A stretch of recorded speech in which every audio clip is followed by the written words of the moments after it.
Gold, trusted gold buyers. మీరు తాకట్టు పెట్టిన బంగారాన్ని విడిపించి ఈ రోజు ఉన్న మార్కెట్ ధరకు కొనబడను.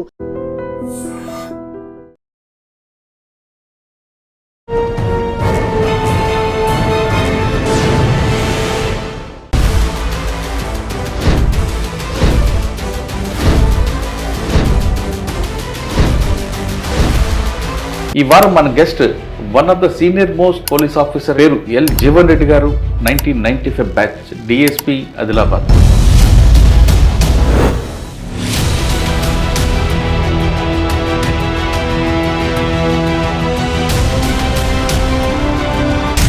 ఉమ్మడి ఆదిలాబాద్ జిల్లాలో మీ పేరు ఎక్కువ కనిపిస్తుంటుంది. ఎస్ఐ నుండి డిఎస్పీగా అయిన వ్యక్తుల్లో అంటే ఎక్కువ శాతం ఆదిలాబాద్ పనిచేసి మీరు ఒక్కరే కనిపిస్తుంటారు.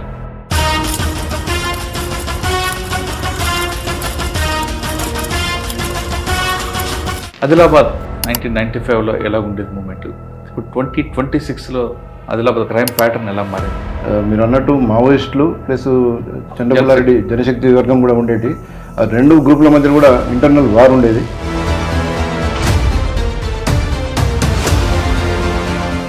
అప్పుడు నేను విలేజ్లో ఉన్నప్పుడే సాబీర్ ఖాన్ అనే ఒక ఎస్ఐని నక్సలైట్లు గంభీరపేట టౌన్లో చంపడం జరిగింది. వేరే దేశాల నుంచి వచ్చి ఇక్కడ ఒక దొంగతనం చేస్తారు. అది ఇటీవల దాదాపు ఒక 15 days బ్యాక్ ఈ కైలాస్ నగర్లో ఒక పర్సన్ ఇంట్లో వాళ్ళు ఇంటికి తలపించి హైదరాబాద్ పోయిండు. పోతే వీళ్ళు బంగ్లాదేశ్కి వెళ్ళి 2 పర్సన్స్, తర్వాత ఒక మధ్యప్రదేశ్ నుంచి ఒకరు, టోటల్ 3. బంగ్లాదేశ్ అతడు దాదాపు 10 years పీరియడ్లో దాదాపు 10 సార్లు బంగ్లాదేశ్ నుంచి ఇల్లీగల్గా మన ఇండియాకి రావడం, ఇక్కడ అఫెన్సులు ప్రాపర్టీ అఫెన్స్ చేయడం, మళ్ళీ ఎప్పుడైతే ప్రాపర్టీ అఫెన్స్ అయిద్దో ఈ ప్రాపర్టీని తీసుకుని మళ్ళీ బంగ్లాదేశ్ పారిపోవడం చేస్తుంటాడు. అయితే ఈసారి మాత్రం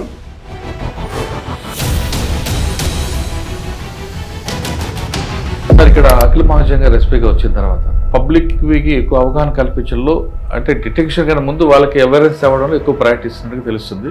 పాత కేసులన్నింటిలో కూడా తీసుకురావడం, యూఏ కేసులు డిటెక్ట్ చేయడం చేస్తున్నారు. ఇప్పుడు ఆదిలాబాద్లో అఖిల్ మహాజన్ గారి యొక్క మార్క్ ఏముంది? సారు పేరే ఒక బ్రాండ్. సార్ వచ్చిన తర్వాత ఈ మొత్తం ల్యాండ్ గ్రాబర్స్, ఈ రౌడీ షీటర్స్, గాంజా అఫెండర్స్, ఈ పీడిఎస్ రైస్ ట్రాన్స్పోర్టర్స్, వీళ్ళందరూ కూడా ఉంటే జైల్లో ఉండాలి, లేకపోతే ఇక్కడ ప్రశాంతంగా ఉండాలి, లేదంటే ఇన్నోవేటివ్ ప్రోగ్రామ్తో అవేర్నెస్ బాగా చేయడం జరిగింది. నేను కాకి కిడ్స్ అనే ఒక ప్రోగ్రామ్, పోలీస్ చక్కా అనే ఒక ప్రోగ్రామ్, తర్వాత ఆపరేషన్ జ్వాల, ఇట్లా డిఫరెంట్ ప్రోగ్రామ్స్ సారు ఇక్కడ ఆదిలాబాద్ జిల్లాలో ఇంట్రొడ్యూస్ చేయడం జరిగింది. తర్వాత ఆదివాసుల గురించి కూడా చాలా మెడికల్ క్యాంపులు చిన్న కార్యక్రమంలో హెల్ప్ చేయడం.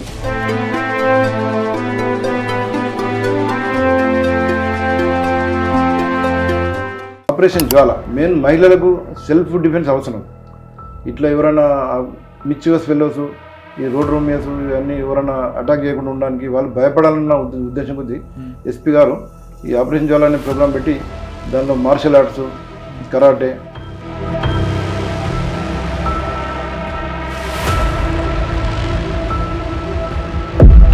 వాళ్ళు కూడా రెగ్యులర్గా వాళ్ళు విలేజ్కి వెళ్ళి మీకోసం ప్రోగ్రామ్ మీటింగ్ పెట్టి ఈ సైబర్ క్రైమ్స్ మీద, మళ్ళీ క్రైమ్స్ ఏ విధంగా ప్రివెన్షన్ చేసుకోవాలి, యాక్సిడెంట్లు ఏ విధంగా ప్రివెంట్ చేసుకోవాలి, ఇవన్నిటి మీద మేము అవేర్నెస్ ప్రోగ్రామ్ కండక్ట్ చేయడం జరుగుతుంది. బైక్ యాక్సిడెంట్ కూడా ఏం జరుగుతున్నాయి, హెల్మెట్ లేనందువల్ల. ప్రతి ఒక్కరు కూడా ఏం చేస్తుంటే సెల్ ఫోన్ లేకుండా ఎవరు బయటకు వస్తలేరు.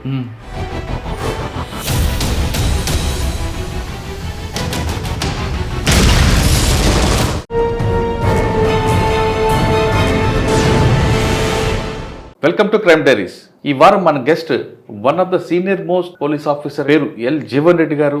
1995 బ్యాచ్, డిఎస్పీ ఆదిలాబాద్. ఉమ్మడి ఆదిలాబాద్ జిల్లా నుండి, ఆదిలాబాద్ జిల్లా ఇప్పుడు మంచిర్యాల అవన్నీ అయిన తర్వాత కూడా ఎక్కువ శాతం అంటే 90% వరకు ఆయన ఆదిలాబాద్ జిల్లాలో పనిచేశారు. ఆయన 1995లో పోలీస్ డిపార్ట్మెంట్కి వచ్చినప్పుడు ఎస్ఐగా ఆదిలాబాద్ జిల్లా, ప్రస్తుతం డిఎస్పీగా ఆదిలాబాద్ జిల్లా, నిర్మల్ అన్ని ప్రాంతాలు పనిచేశారు.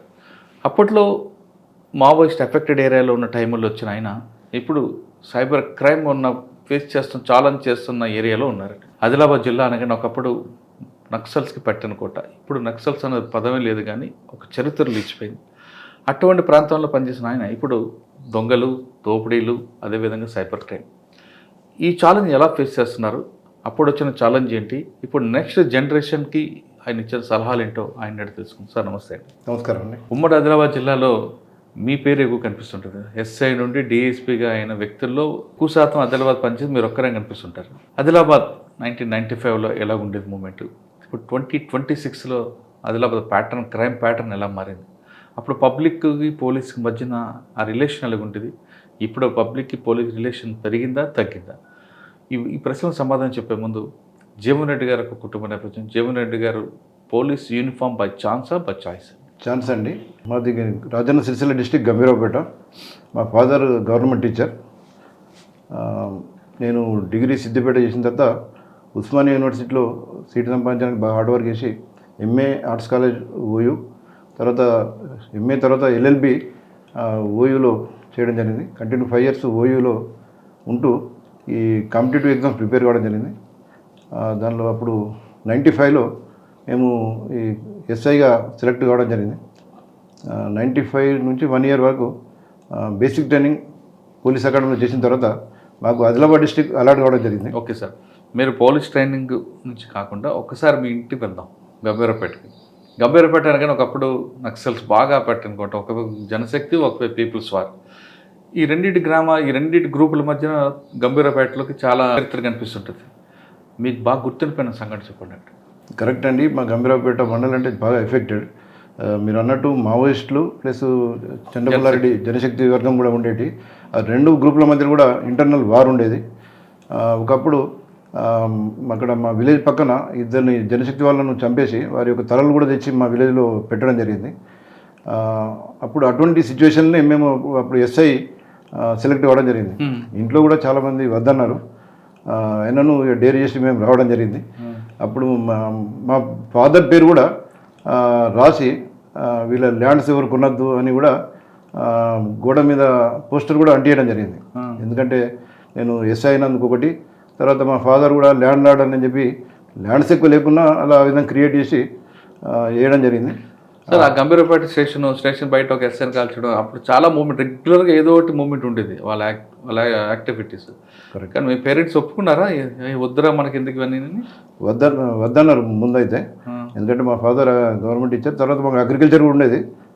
వేరే జాబ్ ట్రై చేయ కానీ పోలీస్ డిపార్ట్మెంట్ వద్దన్నారు. కానీ నేనే డేర్ చేసి ప్రజలకు సర్వీస్ చేయాలంటే పోలీస్ డిపార్ట్మెంట్లో అయితే ఇంకెక్కువ సర్వీస్ చేయొచ్చు, దీనిలో మనకు రికగ్నిషన్ వస్తుంది అని చెప్పి నేను ఇంట్రెస్ట్గా వెళ్ళడం జరిగింది. అప్పుడు నేను మా విలేజ్లో ఉన్నప్పుడే సాబీర్ ఖాన్ అనే ఒక ఎస్ఐని నక్సలైట్లు గంభీరపేట టౌన్లో చంపడం జరిగింది. ఇవన్నీ చూశారు కదా. మీరు రాగానే ఆదిలాబాద్ జిల్లా వచ్చింది ఫస్ట్ పోస్టింగ్. ఆదిలాబాద్ జిల్లా అప్పటికి కూడా అది చాలా పెద్ద ఇష్యూస్ ఉన్నాయి. ఎందుకంటే ఇంద్రావల్లి ఇవన్నీ కూడా జరగడం. ఆ టైంలో మీరు వచ్చేసరికి ఆదిలాబాద్ ఎలాగుందంటే, అసలు ఆదిలాబాద్ రావడానికి బస్సు సౌకర్యం ఉందా అప్పట్లో? ఉండే అండి, బస్సులు ఉండే, నేషనల్ హైవే ఉన్నది, బస్సులు ఉన్నాయి. మాకు అలాట్ అయిన తర్వాత ఫస్ట్ హైదరాబాద్లో బస్ ఎక్కి ఇక్కడ ఆదిలాబాద్ రావడానికి 7 hours పట్టిందండి టైం బస్సు. వచ్చిన తర్వాత మేము ఫస్ట్ టైం, నేను అప్పటి వరకు ఆదిలాబాద్ ఎంట్రీ కాలేదు. ఎప్పుడు జాబులో జాయిన్ కావడానికే ఇక్కడ ప్రొఫెషనల్ ఎస్ఐ జాయిన్ అవ్వడానికి, ఎస్పీఆర్ రిపోర్ట్ చేయడానికి 96లో రావడం జరిగింది. అదే నేను ఫస్ట్ టైం ఆదిలాబాద్ రావడం. అప్పుడు ఇక్కడ ఆదిలాబాద్ డిస్ట్రిక్ట్ కూడా మోస్ట్ ఎఫెక్టెడ్. మళ్ళీ షెల్టర్ జోన్ ఎక్కువ వాడినప్పుడు ఆదిలాబాద్ను.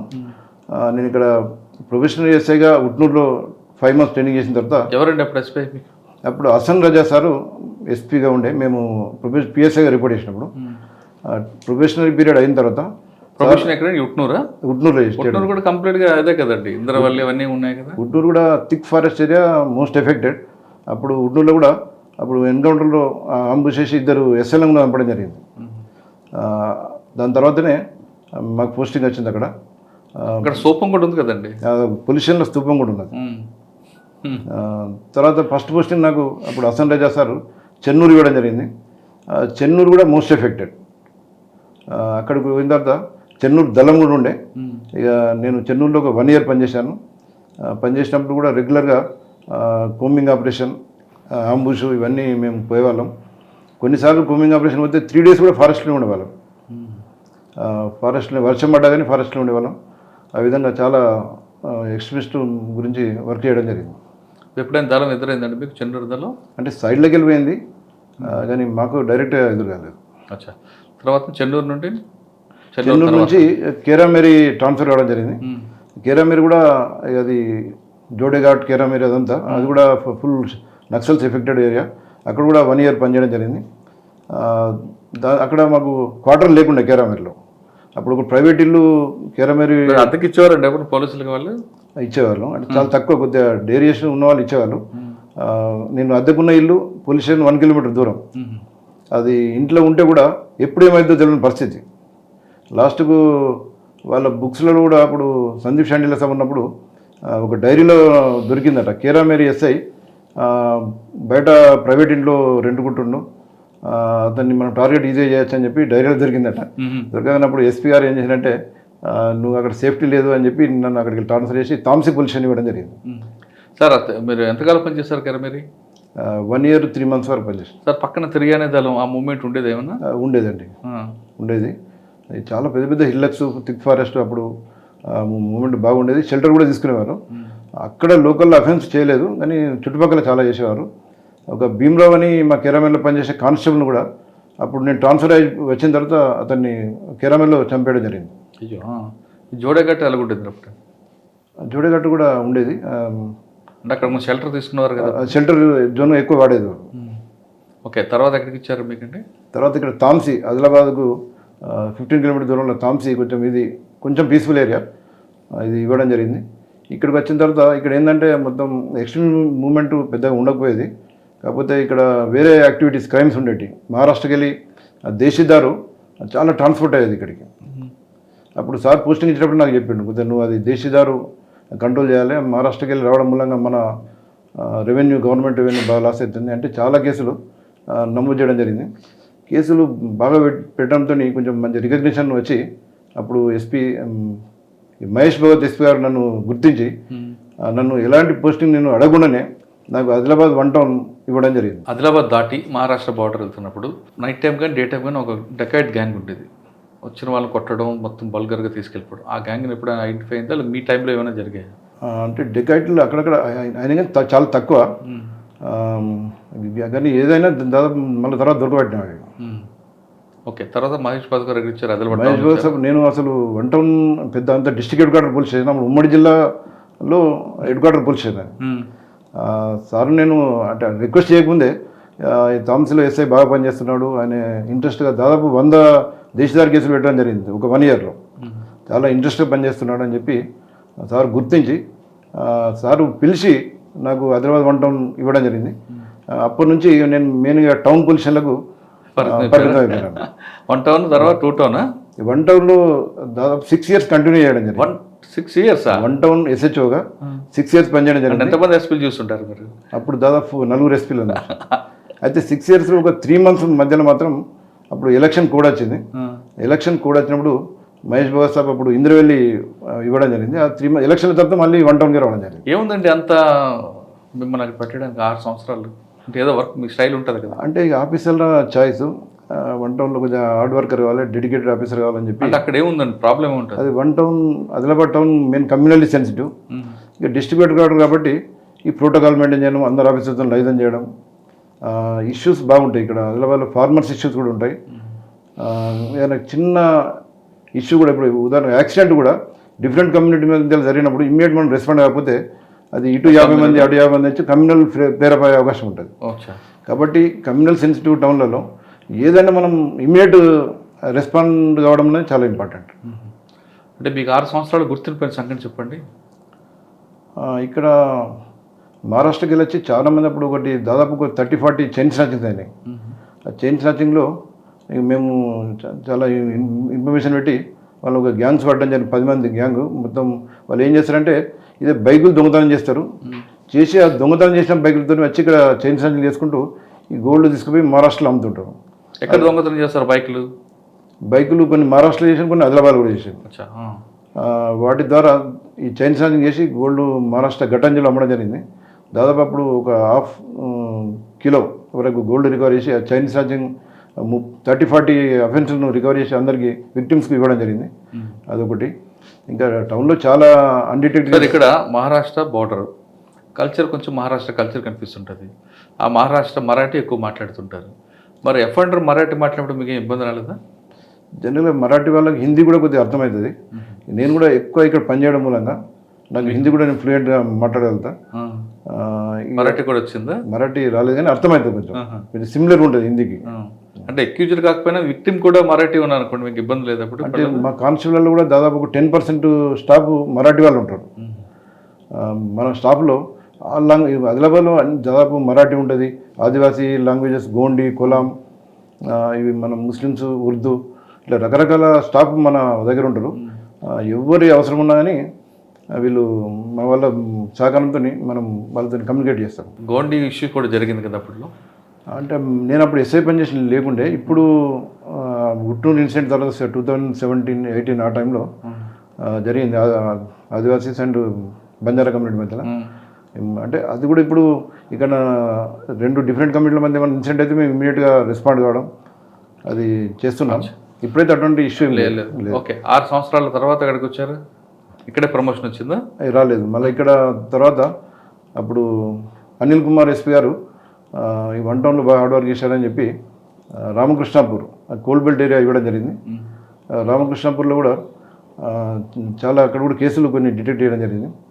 ఒక డెకాయిటీ కేసు, దాన్ని ఏం చేసినంటే ఒక తెలిసిన వాళ్ళే, అంటే అక్కడ ఒక గోల్డ్ జ్యువెలరీ షాప్ ఉన్నది రామకృష్ణాపూర్లో, దానిలో చాలా గోల్డ్ ఉన్నది చూసి వాళ్ళ రిలేటివ్ అబ్బాయి ఒక అతను ఏంటంటే ప్లాన్ చేసాడు, ఎట్టి బస్సులో దీనిలో మనం దొంగతనం చేయాలి కానీ చేసిన విషయం బయటపడద్దు అని చెప్పి ప్లాన్ వేసి కొరుట్ల నుంచి ఒక ప్రైవేటు ఇన్నోవా వెహికల్ తీసుకొని 5 పర్సన్స్ వాళ్ళ ఫ్రెండ్స్ని తీసుకొని వచ్చి పోలీసులు లెక్క యాక్ట్ చేశారు. వాళ్ళు రామకృష్ణాపూర్ వచ్చి నువ్వు దొంగ బంగారం కొంటున్నావట, మేము చెక్ చేయాలని చెప్పి పోలీసులు ఎంటర్ అయినట్టే షాప్లోకి ఎంటర్ అయ్యి లోపల ఉన్న సామాన్లన్నీ చెక్ చేసి మొత్తం గోల్డ్ అంతా మేము ఇది చెక్ చేస్తాము, నువ్వు స్టోలన్ ప్రాపర్టీ కొంటున్నావు కాబట్టి మేము వెరిఫై చేసుకుని నీకు ఇస్తామని చెప్పి అతనికి ఎలాంటి ఛాన్స్ ఇవ్వకుండా అన్ని ప్రాపర్టీ టోటల్ వెహికల్లో పెట్టుకొని వాళ్ళ భార్య మీద మెడలో ఉన్న బంగారం కూడా తీపిచ్చారు. ఇది కూడా స్టోలన్ ప్రాపర్టీ దగ్గర మాకు డౌట్ ఉన్నది అని చెప్పి తీసుకొని దాదాపు 30-40 తులాస్ వరకు, మళ్ళీ సిల్వర్ అయితే కిలోల చొప్పున అంతా తీసుకొని అతన్ని కూడా వాళ్ళ వెహికల్లో కూర్చొని పెట్టుకొని కొంత దూరం అక్కడ గోదావరి రివర్ అవతల తీసుకుపోయి అక్కడికి ఇంత మేము పోలీసులము నిన్ను అన్ని చెక్ చేసి పంపుతామని చెప్పి నమ్మించి ఆడికి పోయి అక్కడ అతన్ని ఒక గుర్తులేని ప్లేస్లో అతన్ని విడిచిపెట్టడం జరిగింది. అతడు అక్కడికి వెళ్ళి లారీ ఎక్కి మా దగ్గర పోలీస్ స్టేషన్కి వచ్చి సార్ నన్ను పోలీసులో తీసుకుపోయాడు అతడు. అంటే అతను ఏమనుకున్నా అంటే పోలీసులే నేను స్టోలన్ ప్రాపర్టీ కొన్నా అన్న డౌట్ మీద నన్ను పట్టుకపోయారు సార్, నా ప్రాపర్టీ కూడా తీసుకుపోయారు అని అతను ఆ కాన్సెప్ట్తో ఉన్నాడు. అండ్ పోలీసుల మీద పోలీసులు కంప్లైంట్ ఇచ్చాడు. అంటే మేమన్నాం అరే పోలీసులు అట్లా తీసుకుపోవడం సాధ్యం కాదు, పోలీసులు వచ్చి తీసుకుపోయినా ఆ ఇంటిమేషన్ మాకు చేస్తారు, నువ్వు పక్కన నేను తీసుకుపోయింది దొంగలే, ఎవరు దొంగలు కానీ ఏమైనా తెలిసిన వాళ్ళనే కావాలి, నేను మోసం చేద్దారని చెప్పి అంటే పోలీసుల పేరు మీద తీసుకుపోయి నేను మోసం చేసి వాళ్ళు డెకాయిటీ చేసారు అని చెప్పి అంటే ఇప్పుడు ఫస్ట్ నమ్మలే అతను, నన్ను మంచిగా చూసుకున్నారు సార్, వాళ్ళు మంచిగా సఫారీలు వేసుకున్నారు అని చెప్పాడు. చెప్పింది అప్పుడు డెకాయిటీ కేసు నమోదు చేసి మేము ఇన్వెస్టిగేషన్ చేస్తే దానిలో ఎలాంటి క్లూస్ లేవు. యాక్చువల్లీ అప్పుడు సీసీ కెమెరాలు కూడా లేవు. అతను ఎంత అడిగినా అతను ఏం చేస్తున్నట్టు ఏమన్నా వాళ్ళు ఐడెంటిఫై చేస్తామంటే చూస్తే గుర్తుపడతా అంటాడు, మరి వెహికల్ నెంబర్ చూసినాడు నెంబర్ చూడలేదు అంటాడు. మరి లాస్ట్కు మేము రిపీటెడ్ అడగగా సార్ ఆ బండి మీద ముందట ఒకటి గాడ్ ఈజ్ వన్ అనేది ఒకటి స్లోగన్ ఉన్నది సార్, గాడ్ ఈజ్ వన్, దేవుడు ఒక్కడే అనేది ఉన్నది సార్, అది ఒక్కటే గుర్తుపడతా, వెహికల్ మాత్రం ఇన్నోవా వెహికల్ సార్ అని చెప్పాడు. చెప్తే ఆయన ఏ రూట్లో పోయినా మేము పోయి గోదావరి పోయిన తర్వాత అక్కడ టౌన్లో అన్నింటిలో సెర్చ్ చేసినాం, వెహికల్ నెంబరు తెలియదు, సీసీ కెమెరాలు లేవు. సెర్చ్ చేసి కురుట్ల, మెట్పల్లి, కరీంనగర్ అన్ని వెహికల్ సెర్చ్ చేస్తే కురుట్లలో ఒక వెహికల్లో అది గాడ్ ఈజ్ వన్ అనేది స్లోగన్ రాస్తున్నది. అయితే ఇతను మా ఎంఎన్ఏ ఉన్నాడు కాబట్టి ఇతను చూపిస్తే సార్ ఇదే వెహికల్ సార్ అంటే అప్పుడు ఆ వెహికల్ డ్రైవర్ని పిలిపిస్తే అతను రాలేదు, భయపడ్డాడు. లాస్ట్ కష్టపడి వాళ్ళ పేరెంట్స్ని పిలిపించి పట్టుకుంటే లాస్ట్ ఆ విధంగా డెకాయిటీ కేసుని డిటెక్ట్ చేయడం జరిగింది. అంటే ఒక చిన్న క్లూ ఆధారంగా మేము వాళ్ళు డెకాయిటీ కేసు డిటెక్ట్ చేసాం, వాళ్ళందరినీ అరెస్ట్ చేయడం జరిగింది, గోల్డ్ కూడా టోటల్ రికవర్ అయింది. అయితే ఇతనికి ఏదైతే పోలీసులు అని నమ్మించి రికవరీ పీరియడ్ ఇతన్ని తీసుకుపోయి కొట్టిండు, బాగా ఇంటర్వెన్షన్ చేసి పీరియడ్ ఇతను కొట్టిండు కూడా, కొట్టిన ఇతనికి డౌట్ రాకుండా ఆ కేసును మేము ఛేదించడం జరిగింది. రామకృష్ణపురంలో. అంటే దేవుడే ఒక్కడే, దేవుడే కాపాడాడు, దేవుడు ఒక్కడే అన్న స్లోగన్ అదే కాపాడింది. నేను కేసు డిటెక్ట్ చేయడం జరిగింది. రామకృష్ణపురంలో ఇంకా సరే సింగరేణి ఇష్యూస్ అవన్నీ ఉండే, అవన్నీ చేసినాం. తర్వాత ఒకసారి ఒక 5 వెపన్స్ రికవర్ చేసినాం రామకృష్ణపురంలో, పిస్టల్స్. ఒకటి బ్రహ్మచారి అని బెల్లంపల్లి, అతనే పెద్ద నోటోరియస్ దొంగ. అతను ఎక్కువ రంగారెడ్డి, హైదరాబాద్ చుట్టుపక్కల ప్రాంతంలో రెంట్కి తీసుకుని రాబరీలు, డెకాయిటీలు, దొంగతనాలు కూడా చేస్తుంటాడు. బ్రహ్మచారి, వీర బ్రహ్మచారి, కట్కేశారు, గట్కేసాలు ఉంటాడు. కరెక్ట్, మేము పట్టుకేసాం, అక్కడికి వెళ్ళి పట్టుకేసాం. అయితే అతడు మా దగ్గర వచ్చి ఒక అఫెన్స్ చేయడం జరిగింది. దానిలో బాగా మనం క్లూస్ తీసి మేము పూర్తి అక్కడ ఫస్ట్ అతని దగ్గర వెపన్స్ ఉన్నాయని మేము కూడా ఊహించలే. ఇది బ్రహ్మచారి చేసిన మాకు డౌట్ ఉంటే పోయినాము. ఇన్ఫర్మేషన్ చేస్తే గట్కేసర్ చుట్టుపక్కల ప్రాంతాల్లో ఒక ఐసోలేటెడ్ ఇల్లు కిరాయి తీసుకుని ఉంటున్నాం. మేము లిమిటెడ్ ఒక 2 కానిస్టేబుల్, ఒక 7 కానిస్టేబుల్, నేను 2 షార్ట్ వెపన్స్ మాత్రం ఉన్నాయి. పోయినాము, పోయి చుట్టూ ఇల్లు చుట్టూ అది చేసిన తర్వాత అతని దగ్గర వెపన్స్ ఉన్న విషయం మాకు తెలియదు. అప్పుడు లాస్ట్కు డోర్ కొడితే చాలాసేపు కొట్టిన తర్వాత డోర్ తీసిండు. చెక్ చేసి ఇంట్లో ఉన్నాడు. ఇల్లు చెక్ చేసి ఇంట్లో 5 పిస్టల్ దొరికినాయి. ఇంట్లో 5 పిస్టళ్ళు, ఒక 50 వరకు రౌండ్స్ దొరికినాయి. లక్ ఏంటంటే మేము ఆ డోర్ కొట్టేటప్పుడు అతను ఫైర్ చేస్తే మాకు ఇబ్బంది అయిపోయి, ఎందుకంటే మాకు అతని దగ్గర వెపన్స్ ఉన్న విషయం మాకు ఇంటిమేషన్ లేదు. అంటే దొంగ అని రాడ్స్ కానీ నైఫ్ వెపన్స్ అతను అక్కడికి వెళ్ళి బీహార్కి వెళ్ళి తీసుకొచ్చినప్పుడు. ఏంటి దేనికోసం అట? అఫెన్స్ చేయడానికి. ఆయన తమ్ముడు కూడా ఉంటాడు, ఏమైనా తమ్ముడు అన్న ఉంటాడు, అతను కూడా చేస్తాడు. అయితే అప్పుడు దాదాపు 5-6 మెంబర్స్ మేము అరెస్ట్ చేయడం జరిగింది. 5 పిస్టల్స్, 50 రౌండ్లు రికవర్ చేయడం జరిగింది. అదొకటి రామకృష్ణపూర్లో చేసినాం. రామకృష్ణపూర్ తర్వాత మళ్ళీ రెబ్బెన ట్రాన్స్ఫర్ అవుతాం. రెబ్బెన కూడా కోల్ బెల్ట్ ఏరియా. అక్కడ ఒక 1 ఇయర్ చేసిన తర్వాత అప్పుడు ప్రమోషన్ వచ్చింది. ఇన్స్పెక్టర్గా ప్రమోషన్ 2011లో వచ్చింది. అప్పుడు ఫస్ట్ పోస్టింగ్ మన ఇంటెలిజెన్స్ డిపార్ట్మెంట్లో ఇవ్వడం జరిగింది. ఇంటెలిజెన్స్ హైదరాబాద్ హెడ్ క్వార్టర్లో టాప్ సీక్రెట్ సెల్లో 2 years 3 months వరకు పనిచేయడం జరిగింది. ఇంటెలిజెన్స్ కూడా అప్పుడు తెలంగాణ ఉద్యమం బాగా జోరుగా నడుస్తుంది. ఆ టైంలో మనం ఇంటెలిజెన్స్ ఇన్స్పెక్టర్ పనిచేయడం జరిగింది. తర్వాత అంటే అక్కడ నుంచి ఫస్ట్ పోస్టింగ్ మళ్ళీ లా అండ్ ఆర్డర్ సిఏగా ఖానాపూర్ రావడం జరిగింది. ఖానాపూర్ కూడా ఎఫెక్టెడ్, కాకపోతే ఖానాపూర్ సిఐగా వచ్చే వరకు కొంచెం వాళ్ళది తగ్గింది, మూవ్మెంట్ తగ్గింది, మన ఎక్స్ట్రీమిస్ట్ మూవ్మెంట్ తగ్గింది. ఖానాపూర్లో ఒక 1 year చేయడం జరిగింది. ఏముందండి ఎక్కడ మెమరబుల్ ఉందా? కామెంట్లో కూడా ఇదే కొన్ని డిఫరెంట్ కేసులు, ఒక 2 సరెండర్లు కూడా చెప్పేయడం జరిగింది. మావోయిస్టులను ఇప్పుడు ఎస్పీఆర్ ముందర సరెండర్ చెప్పేయడం జరిగింది. ఎవరు ఎస్పీ గారు అప్పుడు గజారావు భూపాల్ సాబ్ ఉండే. ఓకే. తర్వాత ఎలక్షన్లు అయినాయి. ఎలక్షన్ల తర్వాత మళ్ళీ చేంజ్ అయ్యి నేను నిర్మల్ టౌన్ ఎస్హెచ్ఓగా కూడా జరిగింది, టౌన్ ఇన్స్పెక్టర్గా. నిర్మల్ టౌన్లో అది communal sensitive town. Nirmal town Bhainsa Nirmal town. Nirmal టౌన్లో 2.5 years ఇన్స్పెక్టర్ పనిచేయడం జరిగింది.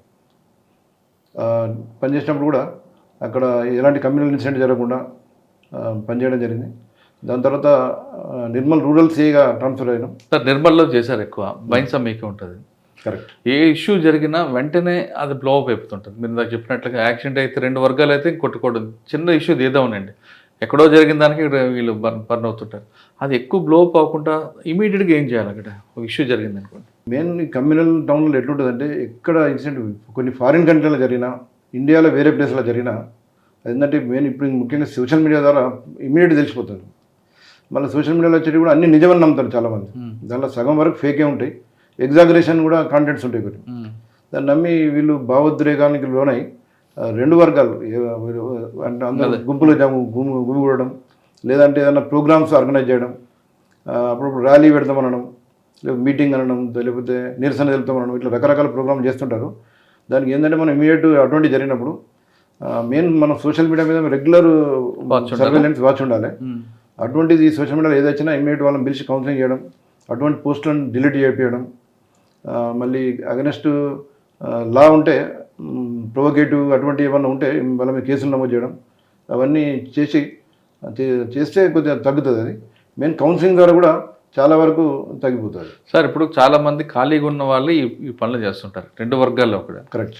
వాళ్ళని ఐడెంటిఫై చేసి వాళ్ళకి ఉద్యోగాలు వచ్చి లేదంటే వాళ్ళకి ఏదో వాళ్ళకి మైండ్కి ఒక అప్లికేషన్ పెడితే వాళ్ళు అక్కడి నుంచి డిస్టర్బ్ అవుతారు కదా సార్. కరెక్ట్. అది యూత్ ఏంటంటే వాళ్ళకు ఏదో మనం గేమ్స్ ద్వారా కానీ మనం ఏదైనా ఏదో వాళ్ళు చదువుకున్న వాళ్ళకి ఉద్యోగాలు ఇవ్వడం అట్లా పంపిస్తే డిస్టర్బ్ అయిపోద్ది కదా. జాబ్ మేళాలు పెట్టి అది చేయడం. అందుకే మా ఇప్పుడు ఆదిలాబాద్ కూడా మా గౌరవ ఎస్పీ అఖిల్ మహాజన్ ఐపీఎస్ వాళ్ళు వచ్చిన తర్వాత పెద్ద ఎత్తున అసలు ఆదిలాబాద్ చరిత్రలో అంత పెద్ద జాబ్ మేళా ఎప్పుడు జరగలేదు. ఓకే, పెద్ద ఎత్తున జాబ్ మేళా కండక్ట్ చేసే దానికి దాదాపు ఒక 10,000 మెంబర్స్ వరకు వచ్చాను, అటెండ్ అయ్యాను. దానిలో ఒక 2,000 వరకు సెలెక్ట్ అయ్యాను. దానిలో ఇప్పుడు చాలా మంది కంటిన్యూ అవుతున్నారు జాబ్. ఈ ఫార్ములా అక్కడ కూడా పెడితే బెస్ట్ ఏమో కదా. అక్కడ కూడా పెట్టినాం కానీ ఇంత పెద్ద ఎత్తున పెట్టలేదు. ఆదిలాబాద్లో చాలా గ్రాండ్. సార్, యూత్ని ముందు ప్రొవోక్ చేయడంలో కొంతమంది ఉంటారు, రెండు వర్గాలకి అసలు వాళ్ళని ముందు టైట్ చేస్తే బెస్ట్ ఏమో కదా. కరెక్ట్. కొద్ది కమ్యూనల్ ఫీలింగ్ ఉన్న వాళ్ళు కొంతమంది రెండు వర్గాలు ఉంటారు. వాళ్ళను కౌన్సిలింగ్ చేయాలి, వార్నింగ్ కూడా ఇస్తుండాలి. వాళ్ళ మీద రెగ్యులర్ నిఘా ఉంటుందంటే వాళ్ళు భయపడతారు. ఏదైనా ఇన్సిడెంట్ అయితే పోలీసులు మమ్మల్ని పట్టుకుపోతారు అని చెప్పి వాళ్ళు భయంలో ఉంటారు. అంటే వాళ్ళ మీద పీడీ యాక్ట్ పెడితే అంటే రిపీటెడ్ కేసులు ఉంటే పెట్టాలి. అంటే రిపీటెడ్ కమ్యూనల్ కేసులను ఎంకరేజ్ చేయడం, లేకపోతే కమ్యూనిటీ మధ్య కమ్యూనల్ ఇన్సిడెంట్లను రెచ్చగొట్టడం, అటువంటి వాళ్ళ మీద పబ్లిక్ మంచి వాళ్ళే కానీ కొంతమంది వల్ల డిస్టర్బ్ అవుతుంటారు అనేది ఉందండి. కరెక్ట్. ఎందుకంటే వీళ్ళు రెచ్చగొట్టి అది ఒకసారి ఎక్కడో జరిగిన ఇన్సిడెంట్ కూడా రెచ్చగొట్టి ఇక్కడ మనం ల్యాండ్ ప్రాబ్లం క్రియేట్ చేయాలా కొన్ని చేస్తుంటారు. నిర్మల్లో పనిచేసేటప్పుడు ఒకటి శ్రీరామనవమి ర్యాలీలో ర్యాలీ అంతా పీస్ఫుల్ అయిపోయింది. ఒక మసీద్ దగ్గర రాగానే అనుకోకుండా రెండు వర్గాలు స్టోన్ ఫెల్టింగ్ చేసుకోవడం జరిగింది. అప్పుడు నేను యాక్చువల్ రూరల్ సీఏగా ఉన్నా. అప్పుడు టౌన్ సీఏ నేను ఇద్దరం కలిసి సడన్గా స్టోన్ ఫెల్టింగ్ అయ్యే వరకు మేము వాటిని కంట్రోల్ చేయడానికి ఒకవైపు ఏమో లాఠీ చార్జ్ చేయాలి, వాళ్ళందరినీ నిలగొట్టాలి. మధ్యలో మసీద్ పక్కకు అది శోభయాత్ర ఉండే. శోభయాత్రను పీస్ఫుల్ ఫస్ట్ లోపలికి పంపించి వాళ్ళందరినీ మనకు లాఠీ చార్జ్ చేసి అందరిని చెదరగొట్టడం జరిగింది. అది మనం కంట్రోల్ చేయకపోతే అది ప్లేరప్ అయ్యే టౌన్ అంతా ప్లేరప్ అయ్యే అవకాశం ఉంటుంది. ఒకవైపు అక్కడ ఇన్సిడెంట్లో ఉన్న వాళ్ళందరినీ బయటకు పంపించి మళ్ళీ టౌన్ మొత్తం బందోబస్తు పెట్టాల్సి వస్తుంది. అంటే ఇన్సిడెంట్ జరగగానే వెంటనే క్విక్ రియాక్షన్ ఉండాలి అక్కడ. క్విక్ రియాక్షన్ ఉండాలి, క్యూఆర్టీ పని చేయాలి, లేదంటే అది ప్లేరప్ అవుతుంది. ఓకే. నిర్మల్ తర్వాత ఏముందండి? నిర్మల్ రూరల్లో నిర్మల్ తర్వాత రూరల్ సీఏగా వెళ్ళడం జరిగింది. రూరల్ సీఏలో 1 year చేసిన తర్వాత ఇప్పుడు ఎలక్షన్ కోడ్ వచ్చింది. ఎలక్షన్ కోడ్ ప్రకారం మళ్ళీ ఇక్కడ నిర్మల్ డిస్ట్రిక్ట్ ట్రాన్స్ఫర్ కంపల్సరీ కాబట్టి అప్పుడు ఇక తప్పని పరిస్థితుల్లో వరంగల్ మట్వాడ వెళ్ళడం జరిగింది. మట్వాడలో పోయినప్పుడు అక్కడ ఫస్ట్ ఎమ్మెల్యే ఎలక్షన్ కంటే ముందు ఒకటి అక్కడ పనిచేసేటప్పుడు ఒక పోచం మైదాన్లో సాయిబాబా టెంపుల్ ఉంటుంది. ఆ టెంపుల్లో ఎర్లీ మార్నింగ్ ఒక అన్నోన్ పర్సన్ వచ్చి ఒక పూజారిని ఇష్టం ఉన్నట్టు కొట్టడం జరిగింది. కొడితే అతనికి లోపల ఉన్న లివర్ అవన్నీ డ్యామేజ్ అయినాయి. ఇమీడియట్ మా వాళ్ళు వెళ్ళి అతన్ని ఎంజీఎం హాస్పిటల్ షిఫ్ట్ చేయడం జరిగింది. షిఫ్ట్ చేసిన తర్వాత అతడు అక్కడ డాక్టర్స్ ఏం చెప్పిన సీరియస్ ఉంది కండిషన్ అంటే హైదరాబాద్ నిమ్స్కి పంపడం జరిగింది. అప్పుడు మేము వెంటనే అటెంప్ట్ మర్డర్ కేసు బుక్ చేసి ఎవరైతే అన్నోన్ పర్సన్ సాయిబాబా టెంపుల్లో ట్రెస్పాస్ అయ్యి ఇతన్ని పూజారిని కొట్టినందుకు అతన్ని ట్రేస్ చేయడం గురించి చాలా కష్టపడాల్సి వచ్చింది. ఒకవైపు కొద్దిగా కమ్యూనల్ టెన్షన్ క్రియేట్ అయింది అక్కడ. ఈ ఎవరు కొట్టినన్నది ఓన్లీ సీసీ కెమెరాల ఆధారంగానే మనము డిటెక్ట్ చేయాల్సిన పరిస్థితి ఉంది. సీసీ కెమెరా కూడా క్లారిటీ లేకుండా ఒకటే సీసీ కెమెరా ఉంది, అది క్లారిటీ లేదు. ఒక సింగిల్ పర్సన్ వచ్చింది పోయింది కనిపించింది, కానీ ఎర్లీ మార్నింగ్ కాబట్టి కొద్దిగా క్లారిటీ తక్కువ ఉన్నది. ఉన్న కొద్ది క్లారిటీ సీసీ కెమెరా ఫుటేజ్ ఆధారంగా మేము మట్వాడ వరంగల్ ఏరియాలో చాలా ఎఫర్ట్స్ పెట్టి ఒక పర్సన్ను ఐడెంటిఫై చేయడం జరిగింది. ఒకవైపు ఇతను ఐడెంటిఫై అయ్యేంత వరకు మాకు ఒకవైపు నుంచి ప్రెషర్ ఉండేది. ప్రెషర్ తట్టుకొని ఇతన్ని అరెస్ట్ చేసి మనం జైలుకు పంపడం జరిగింది. అప్పుడు ఆ కేసు నేనే దర్యాప్తు అధికారి. దానిలో ఇన్వెస్టిగేషన్ కూడా చాలా పర్ఫెక్ట్గా చేయడం జరిగింది. సీసీ ఫుటేజ్ ఏదైతే మేము కలెక్ట్ చేసినామో తర్వాత అతన్ని అరెస్ట్ చేసినప్పుడు కూడా అతన్ని వీడియో రికార్డింగ్ చేసినాం. అరెస్ట్ చేసినప్పుడు తీసిన వీడియో రికార్డింగ్, దొరికిన సీసీ ఫుటేజ్, ఈ రెండింటిని కూడా ఎఫ్సీఎల్కి పంపడం జరిగింది కంపారిజన్ గురించి. ఒకడే ఎఫ్సీఎల్ వాళ్ళు 2 వీడియోస్ కంపేర్ చేసి సేమ్ పర్సన్ అని చెప్పి వాళ్ళు మనకు రిపోర్ట్ ఇవ్వడం జరిగింది. దాంతో మనకు లింక్ ఏర్పడ్డది కాబట్టి ఆ కేసు కన్విక్షన్ అయింది. లైఫ్ ఇంప్రిజన్మెంట్ పడ్డది అతను 307లో. ఆ తర్వాత మర్డర్ అయింది, చనిపోయాడు. ఫస్ట్ ఎంజిఎం ఉన్నప్పుడు 307 చేసినాం. కిమ్స్ రెఫర్ చేసిన కిమ్స్లో చనిపోయాడు. అచ్చా 302 అయింది. 302 ఉంది. ఒక పూజారిని అదర్ కమ్యూనిటీ పర్సన్ మర్డర్ చేసిన, టెంపుల్కి వచ్చి మర్డర్ చేసిన అంటే అది ఇష్యూ ఎంత సెన్సిటివ్ ఉంటుందో మనం ఆలోచించవచ్చు. అంత సెన్సిటివ్ ఏరియాలో ఆయన ఎందుకంటే అలా చేశాడు? ఈ పూజారి మార్నింగ్ 5 గంటలకు వచ్చి దానిలో మైక్ పెట్టాడు, మన సాయిబాబా పాటలు పెడితే అది ఇతని ఇల్లు కొద్ది దూరంలో ఉంటుంది. డైలీ పాటలతోని డిస్టర్బ్ అవుతుందని చెప్పి ఒకటి మైండ్లో పెట్టుకొని వచ్చి అతన్ని కుట్టడం జరిగింది. అంత తప్ప వేరే ఇంటెన్షన్, ఓన్లీ సౌండ్తో డిస్టర్బ్ అవుతుందని చెప్పి వచ్చి కుట్టడం జరిగింది. దాంతో చనిపోవడం జరిగింది. ఓకే, మట్వాడ తర్వాత వచ్చారు మళ్ళీ వారం మీరు ఆదిలాబాద్కి వచ్చారా? మట్వాడ తర్వాత సేమ్ మళ్ళీ నా పాత డిస్టిక్ ఎక్కడికి పోయినా మళ్ళీ ఆదిలాబాద్ డిస్టిక్ కంపల్సరీ. ఎందుకంటే నా ఓన్ డిస్టిక్, మా సొంత డిస్టిక్ అంటే ఎక్కువ ఆదిలాబాద్ జిల్లాలో నేను పనిచేయడం జరిగింది. అంటే మళ్ళీ వచ్చారా నెక్స్ట్? మళ్ళీ సోన్ సర్కిల్గా సీఏగా రావడం జరిగింది. సోన్ సర్కిల్ సీఏగా ఉన్నప్పుడు కూడా చాలా అన్డిటెక్టెడ్ కేసులు డిటెక్ట్ చేయడం జరిగింది. అప్పుడు మా పని ఎట్లుంటుందంటే, ఇప్పుడు నేను ఒకరోజు సోన్ సీఏగా ఉన్నప్పుడు లీవ్ పెట్టి ఫంక్షన్కి పోయినా కామారెడ్డికి. ఫంక్షన్ అటెండే కాలేదు, పూర్తి కాలేదు, లంచ్ కూడా చేయలేదు. అప్పుడు ఫోన్ వచ్చింది, ఒక అన్నోన్ డెడ్ బాడీని తీసుకొచ్చి ఇక్కడ హైవే పక్క NH-44 పక్కన బుషెస్లో పాలిథిన్ బ్యాగులో కట్టేసి అక్కడ పడేసిపోయినారు. మొత్తం అతనికి ఒక లెగ్ కూడా లేదు. ఒక 10 days అయింది, డికంపోజ్డ్ స్టేట్లో ఉన్నదని చెప్పి ఫోన్ వచ్చింది. నేను యాక్చువల్ లీవ్లో ఉన్నా, కానీ ఫోన్ రాగానే మనకు ఉండబోదు కదా, ఎందుకంటే ఇంత ఇంపార్టెంట్ కేసు ఉండగా మనం ఉండని చెప్పి ఆ ఫంక్షన్ అటెండ్ కాకుండా వాపస్ వచ్చేసి దానిలో ఎఫర్ట్స్ పెడితే ఇది డికంపోజ్ అయింది బాడీ, ఒక లెగ్ కూడా లేదు.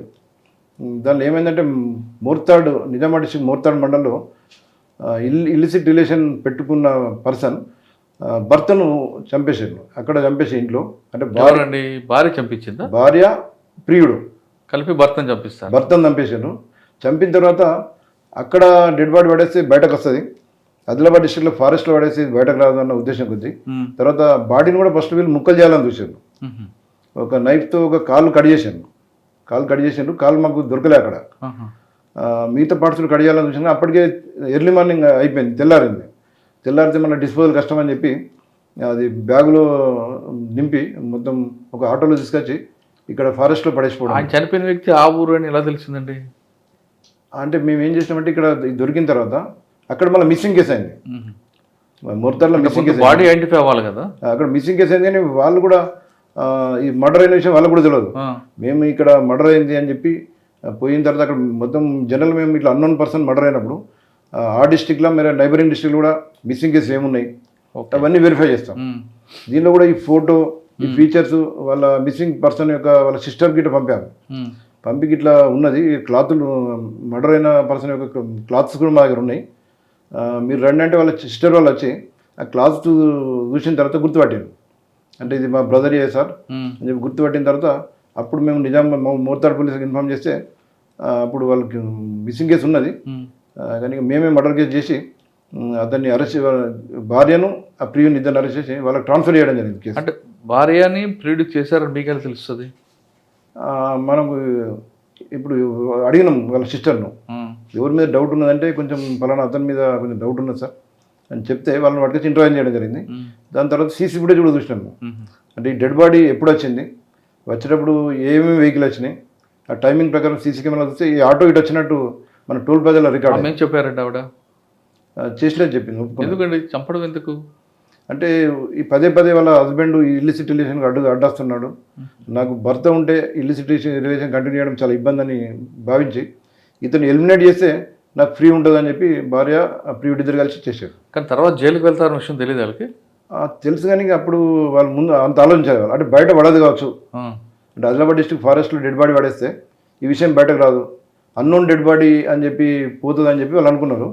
తర్వాత మేము ఈ డెడ్ బాడీ దొరికిన తర్వాత ఫస్ట్ భార్య కన్సల్ట్ చేసినాము.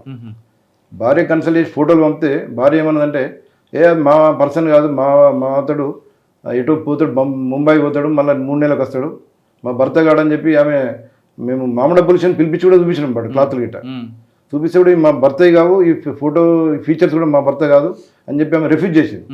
కానీ మాకు ఎందుకు అనుమానం వచ్చి వాళ్ళ సిస్టర్స్ని వెళ్తారని చెప్పి వాళ్ళ సిస్టర్ని వెళ్తే ఆమె యాక్సెప్ట్ చేసింది. అంటే భార్య అక్యూజర్ కాబట్టి భర్తను ఐడెంటిఫై చేయనట్టు నటించింది. దానిలో మనకి ఇప్పుడు ఆల్టర్నేటివ్ ఏంది, వాళ్ళ వేరే రిలేటివ్స్ పిలిచి మనం డిటెక్ట్ చేయాల్సి వచ్చింది. సోన్లో సోన్లో సోన్లో ఇంకేమున్నాయండి సోన్ తర్వాత? సోన్లో కూడా ఇటువంటివి చాలా డిటెక్ట్ చేసినాం. తర్వాత సోన్ తర్వాత మళ్ళీ ఇక్కడ డిఎస్పీకి ప్రమోషన్ వచ్చింది. మళ్ళీ ఆదిలాబాదేనా? డిఎస్పీ ప్రమోషన్ వచ్చిన తర్వాత మళ్ళీ Nirmal posting Nirmal posting SDPO చేయడం జరిగింది. నిర్మల్లో 1 year చేశాను. నిర్మల్లో 1 year ఎస్డిపిఓ చేసిన తర్వాత మళ్ళీ ఎలక్షన్ కూడా వచ్చింది. ఎస్డిపో నిర్మల్లో ఏమున్నాయండి మీకు మార్కు? సేమ్ అక్కడ కూడా ఈ కమ్యూనల్ టైపు కాకుండా వేరే వర్కే ఉండదు కదా నిర్మల్ అంటే ఇదేనా? నిర్మల్ కొంచెం కమ్యూనల్ సెన్సిటివ్ కాబట్టి ఆ యాంగిల్లో ఎక్కువ మనం చేయాల్సి వస్తుంది. అంటే కమ్యూనల్ ఇన్సిడెంట్ జరగకుండా చూసుకోవాలి. ఏదైనా చిన్న చిన్న ఇష్యూలు ఏమైనా హిందూ ముస్లిం కానీ ఏదైనా ఇష్యూలు ఏదైనా ల్యాండ్ గొడవలు కానీ యాక్సిడెంట్లు కానీ ఏదైనా ఇమ్మీడియట్ రెస్పాండ్ అయితే అది క్లియర్ అప్ కాకుండా సార్ ఇది జరుగుతుంటుంది కానీ పక్క నాందేడ్ నుంచి కొంతమంది దొంగలు వస్తారు, చాలా ఇష్యూస్ జరుగుతుంటాయి, పత్తి ఉంటుంది అక్కడ ఒక బ్రోకర్లు ఇవన్నీ జరుగుతుంది. దాన్ని ఎప్పుడు మీకు రాలేదా కేసులు? వస్తుంటాయండి అవి. మన ఈ ఇల్లిసిట్ మన ఇల్లీగల్ బిజినెస్ కొన్ని జరుగుతుంటాయి. కొంతమంది డబ్బులు వసూలు చేసుకుని పారిపోతుంటారు. అవన్నీ చాలా జరిగి ఉంటాయి. అవన్నీ దాదాపు అన్ని కేసులు కూడా డిటెక్ట్ చేసినాం అక్కడ కూడా. నిర్మల్లో 1 year చేసిన తర్వాత మళ్ళీ ఎలక్షన్ కూడా వచ్చింది. నెక్స్ట్ హుజరాబాద్ ఏసీపీ పోవడం జరిగింది. Huzurabad ACP Karimnagar district. అంటే ఇక మా సొంత డిస్టిక్ అండి, పాత సొంత డిస్టిక్. అక్కడ ఒక 7 months పనిచేయడం జరిగింది. మళ్ళీ ఎలక్షన్ల తర్వాత హుజరాబాద్ నుంచి ఇక్కడ ఆదిలాబాద్ ఎస్డిపిఓగా ఇక్కడికి రావడం జరిగింది. హుజరాబాద్లో ఏముందండి 7 నెలల్లో మీకు మార్గం ఉందా? అక్కడ మెయిన్ ఎక్కువ ఎలక్షన్లే. అక్కడ మన అభిషేక్ మహంతి సార్ దగ్గర చేయడం జరిగింది. ఇక సార్ దగ్గర జాబ్ చాలా బాగుంటుంది, జాబ్ సాటిస్ఫాక్షన్ ఉంటుంది. కానీ హుజరాబాద్లో మీకు 2 వర్గాలు కూడా బలమైన వర్గాలు ఉన్నాయి పొలిటికల్గా. మరి ప్రజలు తట్టుకోగలిగారా మీరు? తట్టుకునే చేశాను. ఇక ఆఫీసర్ కూడా ఆలోచించే మనకి ఇవ్వడం జరిగింది. అది ఎలక్షన్ కూడా పీస్ఫుల్గా చేయడం జరిగింది హుజరాబాద్లో. అభిషేక్ మహంతి దగ్గర పనిచేస్తారు కదా, ఆయన దగ్గర ఏం నేర్చుకున్నారు? సారు చాలా స్ట్రేట్ ఫార్వర్డ్. సార్ దగ్గర ఎంత పని చేస్తే ఇంకా మనకు కింది సబార్డినేట్ బాగా ఎంకరేజ్ చేస్తుంటాడు. ఏదున్నా ఇల్లీగల్ విషయాలైతే ముక్కుపాదం పనిచేస్తుంటాడు.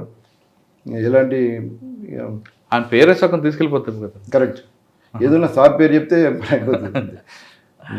ఓకే. తర్వాత మళ్ళీ ఎస్డిపిఓ ఆదిలాబాద్ రావడం జరిగింది. ఎస్డిపిఓ ఆదిలాబాద్ వచ్చినప్పుడు ఇది మా సొంత డిస్టిక్. అంటే మన చాలా రోజులు ఇక్కడ పనిచేసినాం కాబట్టి ప్రజలతో బాగా సంబంధాలు ఉన్నాయి. ఇక్కడ నేను వచ్చినప్పుడు గౌస్ ఆలం సార్ ఎస్పీగా ఉండేది. సార్ దగ్గర దాదాపు 1 year పనిచేశాను. అప్పుడు ఇక్కడ రాగానే 15 daysకే ప్రైమ్ మినిస్టర్ ప్రోగ్రామ్ వచ్చింది. మేము వచ్చి 15 days అయింది, ప్రైమ్ మినిస్టర్ ప్రోగ్రామ్ వచ్చింది. ప్రైమ్ మినిస్టర్ ప్రోగ్రామ్ నా లైఫ్లో ఫస్ట్ టైం. ప్రైమ్ మినిస్టర్ గారి గురించి మన ఏరోడ్రంలో 7 helipads తయారు చేయడం, ప్రైమ్ మినిస్టర్తో పాటు మన సీఎం గారి ప్రోగ్రామ్, తర్వాత గవర్నర్ గారి ప్రోగ్రామ్ 3 అంటే ఒకటే సైమల్టేనియస్గా. ప్రైమ్ మినిస్టర్ ప్రోగ్రాంలో సీఎం గారు గవర్నర్ గారు కూడా అటెండ్ కావడం జరిగింది. ఈ ఇంత పెద్ద బందోబస్తు ఒకటిసారి మేము అప్పుడు అన్ని అరేంజ్మెంట్లు చేయడం తక్కువ టైంలో మళ్ళీ ఆదిలాబాద్లో సక్సెస్ఫుల్గా చేయడం జరిగింది. ఓకే. తర్వాత కంటిన్యూషన్ అవుతున్నారు కదా ఇక్కడే? కంటిన్యూ దాదాపు ఇక్కడికి వచ్చి 2.5 years అయింది. గౌసాలం సార్ ట్రాన్స్ఫర్ అయిన తర్వాత ఆ ప్లేస్లో మన అఖిల్ మహాజన్ ఐపీఎస్ సార్ రావడం జరిగింది. ఇక సార్ వచ్చిన తర్వాత కంప్లీట్ మన పోలీసింగ్ వర్క్ స్టైలే కంప్లీట్ చేంజ్ అయింది. ఎలా ఎందుకంటే ఇక సారు మొత్తం 360 degreesలో ప్రతి ఆస్పెక్ట్లో సార్ మానిటర్ చేస్తాడు. ఏది ఇప్పుడు ఏదైనా క్రిమినల్ తప్పు చేస్తే మనం అరెస్ట్ చేస్తే మన పని అయిపోదు. మళ్ళీ క్రిమినల్ తర్వాత అతన్ని ఏ విధంగా ఉంటుండో అతని మీద రెగ్యులర్ సర్వేలెన్స్. అంతే వాళ్ళ మీద అబిచువల్ అఫెండర్స్, ప్రొఫెషనల్ అఫెండర్స్ వీళ్ళ మీద కంపల్సరీ సర్వేలెన్స్ పెట్టడం గురించి అందరి మీద షీట్స్ ఓపెన్ చేపిస్తారు సార్. తర్వాత మనము డైలీ కేసు రిజిస్ట్రేషన్ అయిన తర్వాత మాకు డిఎస్ఆర్ ఉంటుంది మార్నింగ్. డిఎస్ఆర్లో మేము రిపీటెడ్ అఫెండర్స్ ఉంటే డాటా ఇవ్వాలి. ఇప్పుడు ఈ కేసులో పలానా అక్యూజ్ ఉన్నాడు, ఇతడు ఇంతకుముందు ఏమైనా ప్రీవియస్ కేసులు ఉన్నాడా లేదా, ఉంటే ఏమేమి కేసులు ఉన్నాయి, అతన్ని ఇంతకుముందు ఏమైనా బైండ్ ఓవర్ చేసింట తహసీల్దార్ ముందట, అవన్నీ మనం డాటా డైలీ డిఎస్ఆర్లో చెప్పాల్సి ఉంటుంది. అది ఒకటే కాకుండా సార్ వచ్చిన తర్వాత main land grabbers, cheaters, rowdy sheeters, ganja, job fraud cheaters, వీళ్ళందరి మీద ఉక్కుపాదం పెట్టడం జరిగింది. ఇప్పుడు సార్ ఇప్పుడు ఈయన వచ్చిన తర్వాత రెగ్యులర్గా ఉన్న క్రైమ్తో పాటు యూఏ కేసులు కూడా వెనక్కి తీయడం, దాని మీద ఒక కమిటీ వేయడం, ఒక సిట్ ఫామ్ చేశారట, నిజమైనది? కరెక్టే అండి. ఇప్పుడు కొందరు ఆఫీసర్లు ఏం చేస్తారంటే మనకు కంప్లైంట్ వస్తేనే కేసు దర్యాప్తు చేయడము, నేరస్తులు నిందితులను పట్టుకోవడం అది చేస్తుంటారు. అండ్ సార్ పాలసీ అలా ఆ విధంగా కాదు. క్రైమ్ కొందరు రౌడీ షీటర్స్ భయానికి, ల్యాండ్ గ్రాబర్ల భయానికి కొందరు పిటిషన్స్ ఇవ్వకపోవచ్చు. మనం అటువంటి బాధితులను ఐడెంటిఫై చేయాలి. అంటే అటువంటి ఐడెంటిఫై చేసి వాళ్ళను 1-to-1 సీక్రెట్గా మాట్లాడి వాళ్ళకి ఏ విధంగా అన్యాయమైంది అని చెప్పి భావించి వాళ్ళని పిలిచి వారితో కంప్లైంట్ తీసుకొని కూడా చాలామంది ల్యాండ్ గ్రాబర్లపై కేసు నమోదు చేసి అరెస్ట్ చేయడం జరిగింది. సార్ వచ్చిన తర్వాత ఈ దాదాపు 30 years 20 years నుంచి జరిగిన ఈ ల్యాండ్ గ్రాబింగ్లు పాపం చాలామంది ప్లాట్లు కొనుక్కున్నారు. కొనుక్కున్న ప్లాట్లకు వాళ్ళని పోనీయకుండా ఈ ల్యాండ్ గ్రాబర్స్ ఆక్రమించుకొని కూర్చున్నారు. ఒకవైపు రౌడ్ షీటర్స్, ఒకవైపు ల్యాండ్ గ్రాబర్స్ ఇన్నోసెంట్ పబ్లిక్ మీద వాళ్ళ ప్రాపర్టీస్ వాళ్ళకి చెందకుండా చేయడం, వాళ్ళని లేకపోతే వాళ్ళ ప్లాట్స్ వీళ్ళు కబ్జా చేయడం, ఆ విధంగా చేసి దాన్ని కంప్లీట్ నిర్మూలించడం జరిగింది. ఈ క్రమంలో కొంతమంది వేరే దేశంలో రావడం, ఇక్కడ ఒక దొంగతనం చేస్తారు వేరే దేశాల నుంచి వచ్చి. అది ఇటీవల నేను దాదాపు ఒక 15 days బ్యాక్ ఈ కైలాస్ నగర్లో ఒక పర్సన్ ఇంట్లో వాళ్ళు ఇంటికి తలపించి హైదరాబాద్ పోయిండ్రు. పోతే వీళ్ళు బంగ్లాదేశ్కి వెళ్ళి 2 persons, తర్వాత ఒక మధ్యప్రదేశ్ నుంచి ఒకరు, టోటల్ 3. వీళ్ళు వచ్చి ఆ ఇంటి ఒక లాడ్జ్లో వీళ్ళు ఉన్నారు. లాడ్జ్లో ఉండి ఒకరోజు మొత్తం రెక్కీ చేశాను. అంటే కొద్దిగా బిల్డింగ్ పెద్దది సెలెక్ట్ చేసుకునే వాళ్ళు. తర్వాత బయట కాంపౌండ్ వాళ్ళ గేట్కు తాళం ఉండాలి. అది కైలాసంలో ఒక ఇల్లు సెలెక్ట్ చేసుకొని దాంట్లోకి నైట్లో లోపలికి పోయి మెయిన్ డోర్ యొక్క డోరు బ్రేక్ చేసి దాదాపు 12 lakhs వరకు గోల్డ్, సిల్వర్ ఆర్నమెంట్స్, కొంత నెట్ క్యాష్, సెల్ ఫోన్లు కూడా దొంగతనం చేయడం జరిగింది. యాక్చువల్లీ ఫస్ట్ ఆ కేసులో మాకు ఎలాంటి క్లూస్ లేకుండే. మా ఎస్పీ గారు స్పెషల్ టీమ్స్ ఫామ్ చేసి ఎట్టి పరిస్థితిలో ఈ కేసు ఛాలెంజింగ్గా తీసుకొని డిటెక్ట్ చేయాలని చెప్పి మోటివేట్ చేయడంతో మేము దానిలో బాగా కష్టపడి పట్టుకోవడం జరిగింది. దానిలో ఆ ఇంట్లో సీసీ కెమెరాస్ ఉన్నాయి కానీ ఆ రోజు పనిచేయలేదు. ఇంట్లో చాలా సీసీ కెమెరాస్ ఉన్నాయి కానీ బ్యాడ్ లక్ ఏంటంటే పనిచేయలేదు. ఇక అవుట్ సైడ్ సీసీ కెమెరాల మీద మేము డిపెండ్ అవ్వాల్సి వచ్చింది. ఆ రోజు నైట్లో ఫుల్ వర్షం పడ్డది, మళ్ళీ చీకటి కూడా ఉండే. సీసీ కెమెరాలు కూడా చాలా దూరం ఒకదానికొకటి లింక్ తీసుకుంటూ ఆ సీసీ కెమెరాల ఆధారంగా వాళ్ళ మూమెంట్, ఒక బైక్ మీద వచ్చి 3 persons వచ్చినట్టు మాకు కనిపించాను. దాంతో అది ఏ విధంగా పోయింది అంటే ట్రాక్ పోతే అది నిర్మల్ రూట్లో పోయింది. ట్రాక్ ఆధారంగా మేము చేంజ్ చేస్తే దాన్ని వాళ్ళు ఒక లాడ్జ్లో స్టే చేసినట్టు. ఇక్కడ నిర్మల్లోనా? ఆదిలాబాద్ లాడ్జ్లో. ఓకే. అంటే అఫెన్స్ కంటే ఒక రోజు ముందు వచ్చి ఆదిలాబాద్ లాడ్జ్లో స్టే చేశాను. ఈ లాడ్జ్లో దొరికిన ఆధారంగా అతడు మళ్ళీ ఈ సీసీ కెమెరాల ఆధారంగా మేము డాటా తీస్తే అతడు పాత అఫెండర్. ఇంతకుముందు ఛత్తీస్గఢ్లో అతడు అరెస్ట్ అయ్యాడు. ఆ డాటా మాకు పంపడం జరిగింది. అయితే అతన్ని బంగ్లాదేశ్గా మేము గుర్తించినాం. అతడు ఛత్తీస్గఢ్తో పాటు ఒరిస్సా, మధ్యప్రదేశ్, డిఫరెంట్ మన మహారాష్ట్ర కూడా కొన్ని అఫెన్సులు చేయడం జరిగింది. యవత్మాల్లో చేసిండు. ఇటు షోలాపూర్ సైడ్ కూడా చేసిండు అని చెప్తాను. అతను మెయిన్ A1 దానిలో జానీ అలీ అనే ఒక పర్సన్, బంగ్లాదేశ్ అతడు దాదాపు 10 years పీరియడ్లో దాదాపు 10 సార్లు బంగ్లాదేశ్ నుంచి ఇల్లీగల్గా మన ఇండియాకి రావడం, ఇక్కడ అఫెన్సులు చేయడం, ప్రాపర్టీ అఫెన్సులు చేయడం, మళ్ళీ ఎప్పుడైతే ప్రాపర్టీ అఫెన్స్ అయిందో ఈ ప్రాపర్టీని తీసుకొని మళ్ళీ బంగ్లాదేశ్ పారిపోవడం చేస్తుంటాడు. అయితే ఈసారి మాత్రం మా ఆదిలాబాద్ అఫెన్స్కి ఒక 10 days ముందు అతడు ఇంకో పర్సన్, బంగ్లాదేశ్ పర్సన్ కూడా తీసుకొచ్చాను. 2 బంగ్లాదేశీస్ వచ్చి మన మధ్యప్రదేశ్ చెందిన ఒక ప్రాపర్టీ అఫెండర్, ఓల్డ్ అఫెండర్, వీళ్ళ 3 మధ్యప్రదేశ్ భోపాల్లో ఒక బైక్ దొంగతనం చేశాను. ఆ దొంగతనమైన బైక్తోని దాన్ని నాగ్పూర్లో ఫస్ట్ అఫెన్స్ చేశాను. నాగ్పూర్లో అఫెన్స్ చేసి మన దగ్గరికి వచ్చి ఒక లాడ్జ్లో స్టే చేసి మొత్తం ఆదిలాబాద్ అంతా రక్కీ చేసుకొని ఇది దొంగతనం చేయడం జరిగింది. దీనిలో మేము చాలా కష్టపడి మా ఎస్పీ అఖిల్ మహాజన్ సార్ ఇచ్చిన ఇన్స్ట్రక్షన్ ప్రకారం వితిన్ 48 hours వీళ్ళు అంటే యవత్మల్ పోయి అక్కడ వేరే దొంగతనం చేయడానికి ప్లాన్ వేశారు. అంటే అక్కడ యవత్మల్లో చేయాల్సిన దొంగతనాన్ని మేము జరగకుండా ఆపి వాళ్ళని పట్టుకోవడం జరిగింది. దీనిలో స్టోలన్ గురైన మొత్తం ఎంటైర్ ప్రాపర్టీ, సెల్ ఫోన్లు రికవరీ చేయడం జరిగింది. అంటే వాళ్ళు ఇంకా బంగ్లాదేశ్కి వెళ్ళలేదు కాబట్టి రికవరీ చేసినాం. బంగ్లాదేశ్కి వస్తే కష్టమైంది. మేము పట్టుకోవడం మాకు చాలా సాటిస్ఫాక్షన్ అనిపించింది. జాబ్ సాటిస్ఫాక్షన్ అంటే ఇదే. అదే సార్, ఆదిలాబాద్ క్రైమ్ నేచర్ ఎలాగుంది? మీ ఫస్ట్లో ఎస్ఐ ఉన్నప్పుడు ఎలాగుంది, ఇప్పుడు డిఎస్పీకి ఉన్నప్పుడు మారిందా, తగ్గిందా?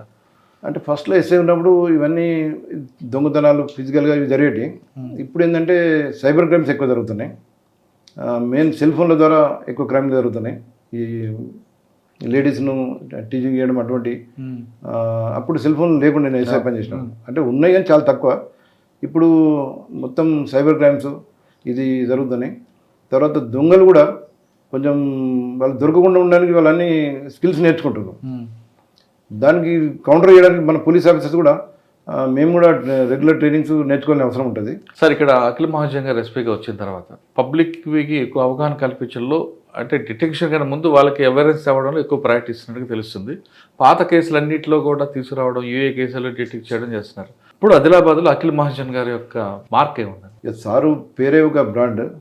సార్ వచ్చిన తర్వాత ఈ మొత్తం ల్యాండ్ గ్రాబర్స్, ఈ రౌడీ షీటర్స్, గాంజా అఫెండర్స్, ఈ పీడిఎస్ రైస్ ట్రాన్స్పోర్టర్స్, వీళ్ళందరూ కూడా ఉంటే జైల్లో ఉండాలి, లేకపోతే ఇక్కడ ప్రశాంతంగా ఉండాలి, లేదంటే సార్ ఉన్న రోజులు పారిపోవాలన్న కాన్సెప్ట్ ఉన్నారు. అది చాలా వరకు మేము కేసులు బుక్ అయిన తర్వాత కూడా ల్యాండ్ గ్రాబర్ని అరెస్ట్ చేయడానికి పోతే వాళ్ళు దొరకలేరు. సెల్ ఫోన్లు స్విచ్ ఆఫ్ పెట్టుకొని Goa, south India, north India తీర్థయాత్ర కూడా కొందరు పోతున్నట్టు. Rowdy sheeters, land grabbers sir ఉన్నంత వరకు రావద్దన్నది, లేకపోతే వస్తే మంచిగా ఉండాలి. వాళ్ళ బిహేవియర్, క్రైమ్ బిహేవియర్ చేంజ్ చేసుకోవాలి, లేదంటే జైల్లో ఉండాలి. కాబట్టి అందరూ ఈ నేరస్తులు మాత్రం అంటే రిపీటెడ్ అఫెండర్స్ మాత్రం చాలా భయం ఉన్నారు. క్రైమ్ ఆదిలాబాద్లో బాగా తగ్గింది. మేము యాక్సిడెంట్లు అయితే మేము పోయిన ఇయర్ కంపేర్ చేస్తే 25% యాక్సిడెంట్ తగ్గినాయి. అంటే డాటా మన స్టేట్లో యాక్సిడెంట్ తగ్గిన డిస్టిక్లో మా ఆదిలాబాద్ డిస్టిక్ టాప్ ఉన్నది. 25% తగ్గినాయి. అంటే పోయినసారి 100 మంది ఫ్యాటల్ యాక్సిడెంట్లో చనిపోతే ఈసారి ఓన్లీ 75 చనిపోయారు. అంటే ఒక 25%ను ప్రాణాలు మేము కాపాడగలిగాం. గౌరవ మా ఎస్పీ అఖిల్ మహాజన్ గారి ఇన్స్ట్రక్షన్ మేరకు అందరూ జిల్లా పోలీసులు అందరూ హార్డ్ వర్క్ చేసి చేయడం జరిగింది. గౌరవ మన డీజీపీ సారు, పాత డీజీపీ గారు ఇద్దరు కూడా అరైవల్ ప్రోగ్రామ్ పెట్టిన తర్వాత ఆదిలాబాద్ జిల్లాలో మంచి రిజల్ట్ వస్తుంది. అది మళ్ళీ సార్ ఏంటంటే కొన్ని ఇన్నోవేటివ్ ప్రోగ్రామ్తో అవేర్నెస్ బాగా చేయడం జరిగింది. మెయిన్ కాకి కిడ్స్ అనే ఒక ప్రోగ్రామ్, పోలీస్ అక్క అనే ఒక ప్రోగ్రామ్, తర్వాత ఆపరేషన్ జ్వాల, ఇట్లా డిఫరెంట్ ప్రోగ్రామ్స్ సారు ఇక్కడ ఆదిలాబాద్ జిల్లాలో ఇంట్రొడ్యూస్ చేయడం జరిగింది.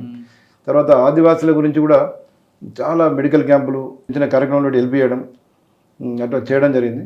ఈ మెయిన్ ఈ అవేర్నెస్ కాకి కిడ్స్ ఏంటంటే చిన్న పిల్లల్లో స్టూడెంట్గా ఉన్నప్పటి నుంచే, college 10th class 9th class students ఉన్నప్పటి నుంచే ఏ విధమైన పోలీసులు ఏ విధంగా చేస్తారు, నేరాలు జరగకుండా చూసుకున్నట్టు ఏ విధంగా చేయాలి, సైబర్ క్రిమినల్స్ ఎదుర్కోవాలంటే ఏ విధంగా చేయాలి, క్రిమినల్స్ ఏ విధంగా మనం క్రైమ్స్ చేయకుండా చూసుకోవాలి, తర్వాత సైబర్ క్రైమ్స్ ఏ విధంగా అరికట్టాలనేది వాళ్ళ మొదటి నుంచే చిన్నప్పటి నుంచే అవేర్నెస్ కల్పించడం. కాకి కిడ్స్ పోలీస్ అక్క అంటే మెయిన్ గర్ల్స్ స్టూడెంట్స్కు వాళ్ళకి ఎవరైనా ఈవిటీజింగ్ చేసినా, వాళ్ళకి ఏమన్నా అసభ్యకరమైన మెసేజ్లు ఫోన్లు చేసినా వాళ్ళు కొందరు పోలీస్ స్టేషన్కి వచ్చి కంప్లైంట్ ఇవ్వలేరు.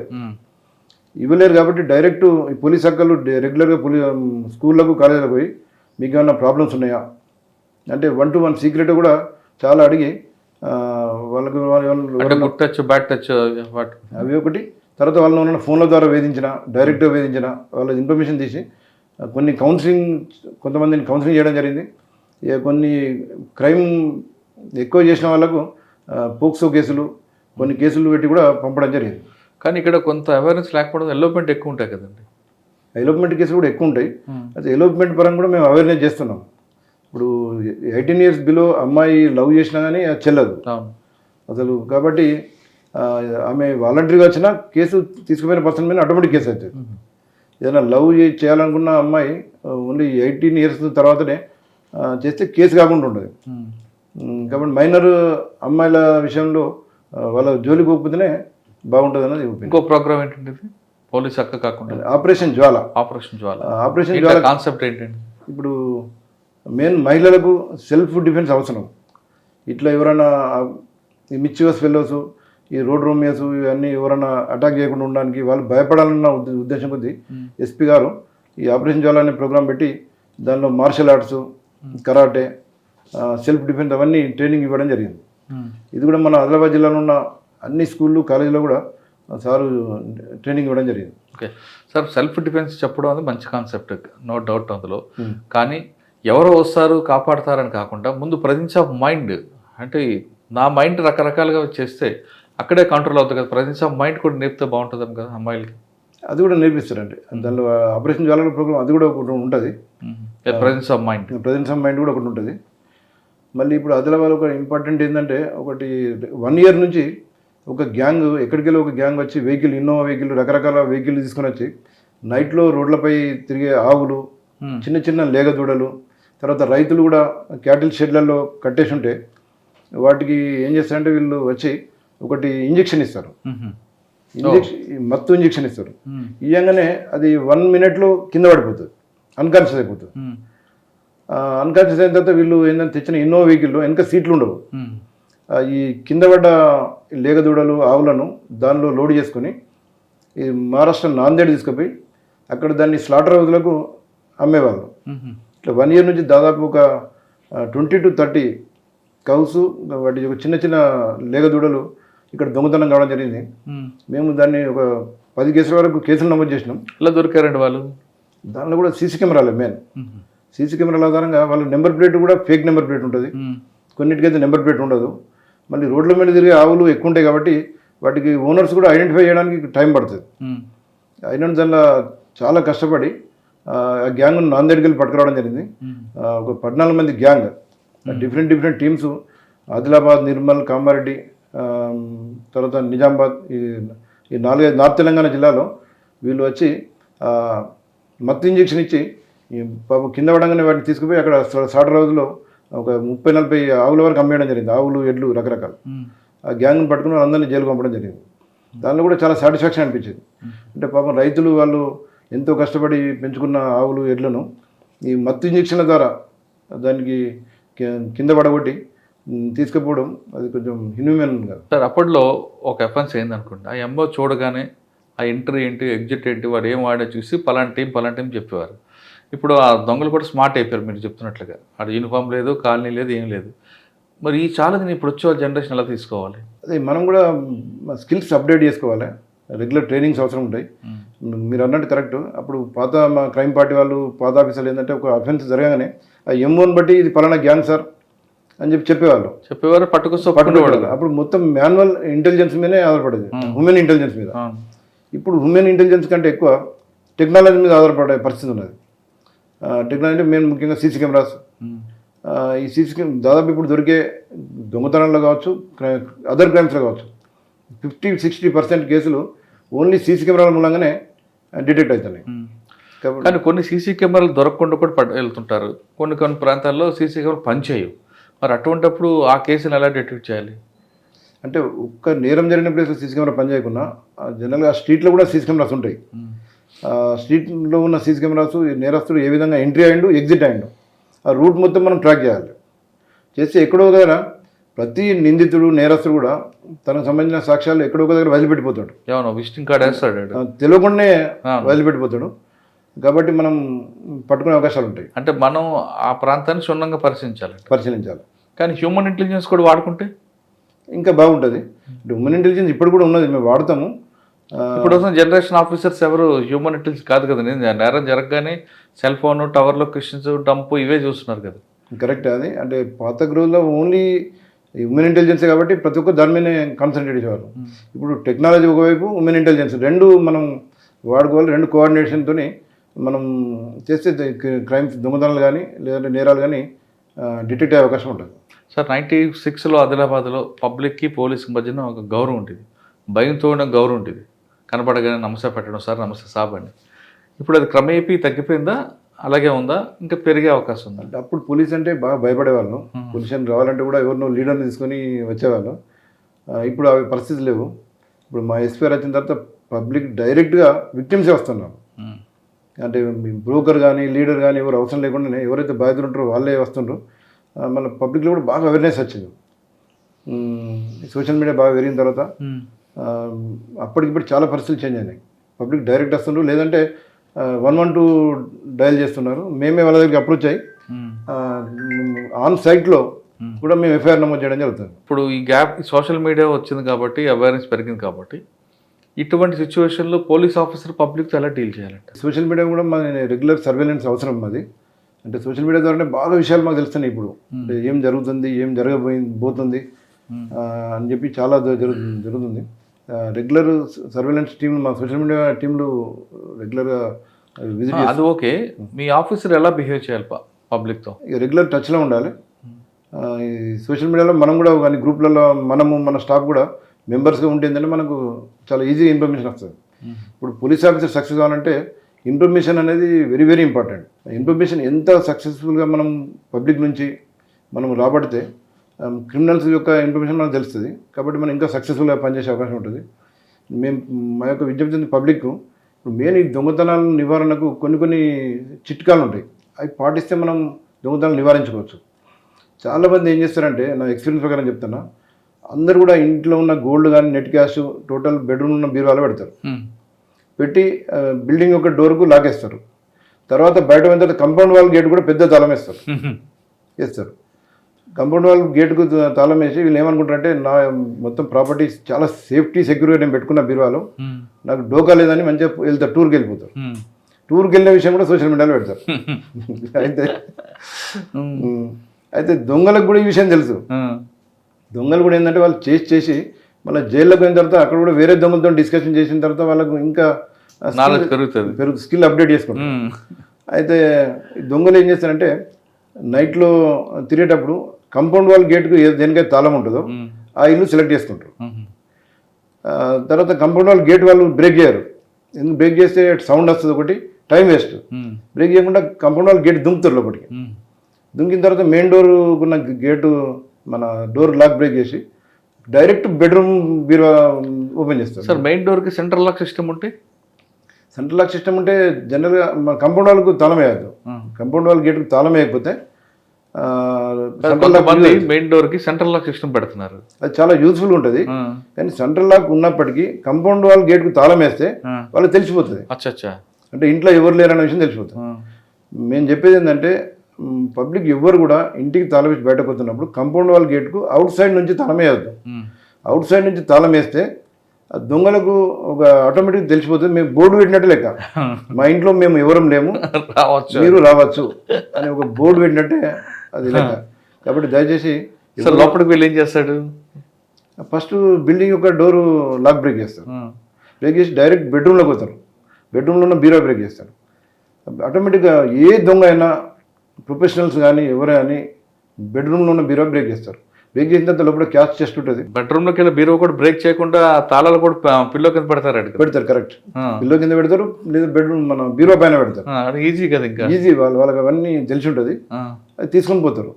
నేను ఇంతకుముందు ఆదిలాబాద్ 1 టౌన్ ఎస్ఐగా పనిచేసినప్పుడు ఒకటి హౌసింగ్ బోర్డు కాలనీలో ఒక గవర్నమెంట్ టీచర్, భార్యాభర్తల టీచర్ వాళ్ళు ఇద్దరు స్కూల్కి పోయిన మధ్యాహ్నం. వాళ్ళు ఏం చేశారంటే, ఇంటి డోర్కు లాగేసారు, కంపౌండ్ వాల్ గేట్ కూడా తాళం వేశారు. అంటే డైలీ ఆ విధంగా వేస్తారు. వాళ్ళు సాయంత్రం 5 గంటలకు స్కూల్కి వెళ్ళి ఇంటికి వచ్చే వరకు ఇంట్లో కంపౌండ్ వాల్ గేట్ ఇంటాక్ట్ ఉన్నది. దాన్ని వాళ్ళు ఓపెన్ చేసుకొని మెయిన్ డోర్ దగ్గరికి వరకు మెయిన్ డోర్ లాక్ బ్రేక్ ఉన్నది. పోయి బెడ్రూమ్లో ఉన్న బీరువాలో చూస్తే బీరువాలో ఉన్న 15 తులాల గోల్డ్, నెట్ క్యాష్ మొత్తం దొంగతనమైంది. అయితే వాళ్ళ పక్క రిలేటివ్స్ పని ఉందని మా ఇల్లు సేఫ్, ఇంట్లో వరకు ఉండలేమని చెప్పి వాళ్ళు ఒక 20 తులాస్ గోల్డ్ వీళ్ళకి ఇచ్చి, వీళ్ళు ఉంటారు కదా అని చెప్పి వీళ్ళకి ఇచ్చిపోయాను. అయితే ఆ గోల్డ్ వీళ్ళు ఏం చేసినట్టు మన బీరువాలో పెట్టకుండా ఒక ఫ్రిడ్జ్లో పెట్టారు. వాళ్ళు ఫ్రిడ్జ్లో పెట్టిండ్రు. అయితే ఇప్పుడు బీరువాలో పెట్టిన వీళ్ళ సొంత గోల్డ్ ఏమో దొంగతనం చేసుకొని తీసుకొని పోయినారు. ఫ్రిడ్జ్లో పెట్టిన గోల్డ్ మాత్రం ఇంటాక్ట్ ఉన్నది. అంటే దొంగలు ఫ్రిడ్జ్ చూడలేదు. అయితే నేను చెప్పేది ఏంటంటే, ఈ దొంగలకు బీరువాల్లో పెడతారన్న విషయం అందరూ తెలుసు, అందరు దొంగలు తెలుసు బెడ్రూమ్ బీరువాలో పెడతామని. కంపౌండ్ వాల్ గేటుకు తాళం వేసి ఆటోమేటిక్ ఈ విషయం బయట తెలుస్తుంది దొంగలకు. అదే ఫ్రిడ్జ్లో పెట్టిన గోల్డ్ ఏమో సేఫ్గా ఉంది, బీరువాలో పెట్టిన గోల్డ్ పోయింది. అంటే ఫ్రిడ్జ్లో పెట్టాలి ఇప్పుడు? అంటే ఫ్రిడ్జ్ అని ఒకటే కాదు, అంటే దొంగలు ఊహించని ప్లేస్లో పెట్టాలి. అంటే దొంగలు కూడా తెలివి సార్, లోపల రాగానే ముందు ఫ్రిడ్జ్ ఓపెన్ చేసి నీళ్ళు తాగుతుంటారు కదా. అంటే ఇంతవరకు నా సర్వీస్లో ఇంత ఫ్రిడ్జ్ ఓపెన్ చేసిన దొంగ ఇంతవరకు చూడలేదు. నా 31 ఇయర్స్ సర్వీస్లో ప్రతి దొంగ కూడా బెడ్రూమ్లో కూడా బీరువా ఓపెన్ చేయడమే జరిగింది. కానీ ఫ్రిడ్జ్ ఓపెన్ చేసి దాన్ని చెక్ చేయడం, అంటే కొన్ని స్టేట్లలో ఫ్రిడ్జ్ ఓపెన్ చేయడం, కూల్ డ్రింక్ తాగడం, వాటర్ తాగడం ఆ ఫ్రిడ్జ్ మీద ఉన్న మందు బాటలు తాగడం, ఆమ్లెట్ వేసుకోవడం దొంగలు కూడా ఉన్నారు కదా. అంటే అది రేర్ ఉంటుంది. ఒకవేళ అట్లా చూసినా ఫ్రిడ్జ్లో చెక్ చేయరు వాళ్ళు. అంటే నేను చెప్పి ఒక ఫ్రిడ్జ్లో పెట్టమని కాదు, దొంగను ఊహించిన ప్లేస్లు చాలా ఉంటాయి. ఇప్పుడు కిచెన్ ఉంటుంది, తర్వాత మెయిన్ సోఫాలు ఉంటాయి, ఇవన్నీ ఉంటాయి. అదే వాళ్ళు ఊహించిన విధంగా పెట్టాలి. వాళ్ళు ఊహించిన బెడ్రూమ్ బీరువాలు కాకుండా వాళ్ళు ఊహించిన ప్లేస్లలో హాల్లో కానీ కిచెన్లో కానీ అట్లా డిఫరెంట్ ప్లేస్లో మనం గోల్డ్ నెట్ క్యాష్ పెడితే వాళ్ళు దొంగలకు డౌట్ రాదు. వాళ్ళు ఓన్లీ బెడ్రూమ్లో బీరువాలో చెక్ చేసి వెళ్ళిపోతారు వాళ్ళు. అదొకటి మనం అది చేసుకోవాలి. పోలీస్ డిపార్ట్మెంట్కి వచ్చే వాళ్ళకి మీరు ఇచ్చే మెసేజ్ ఏంటి? పోలీస్ డిపార్ట్మెంట్ రావాలంటే కొద్దిగా కమిట్మెంట్, డెడికేషన్ అవసరం.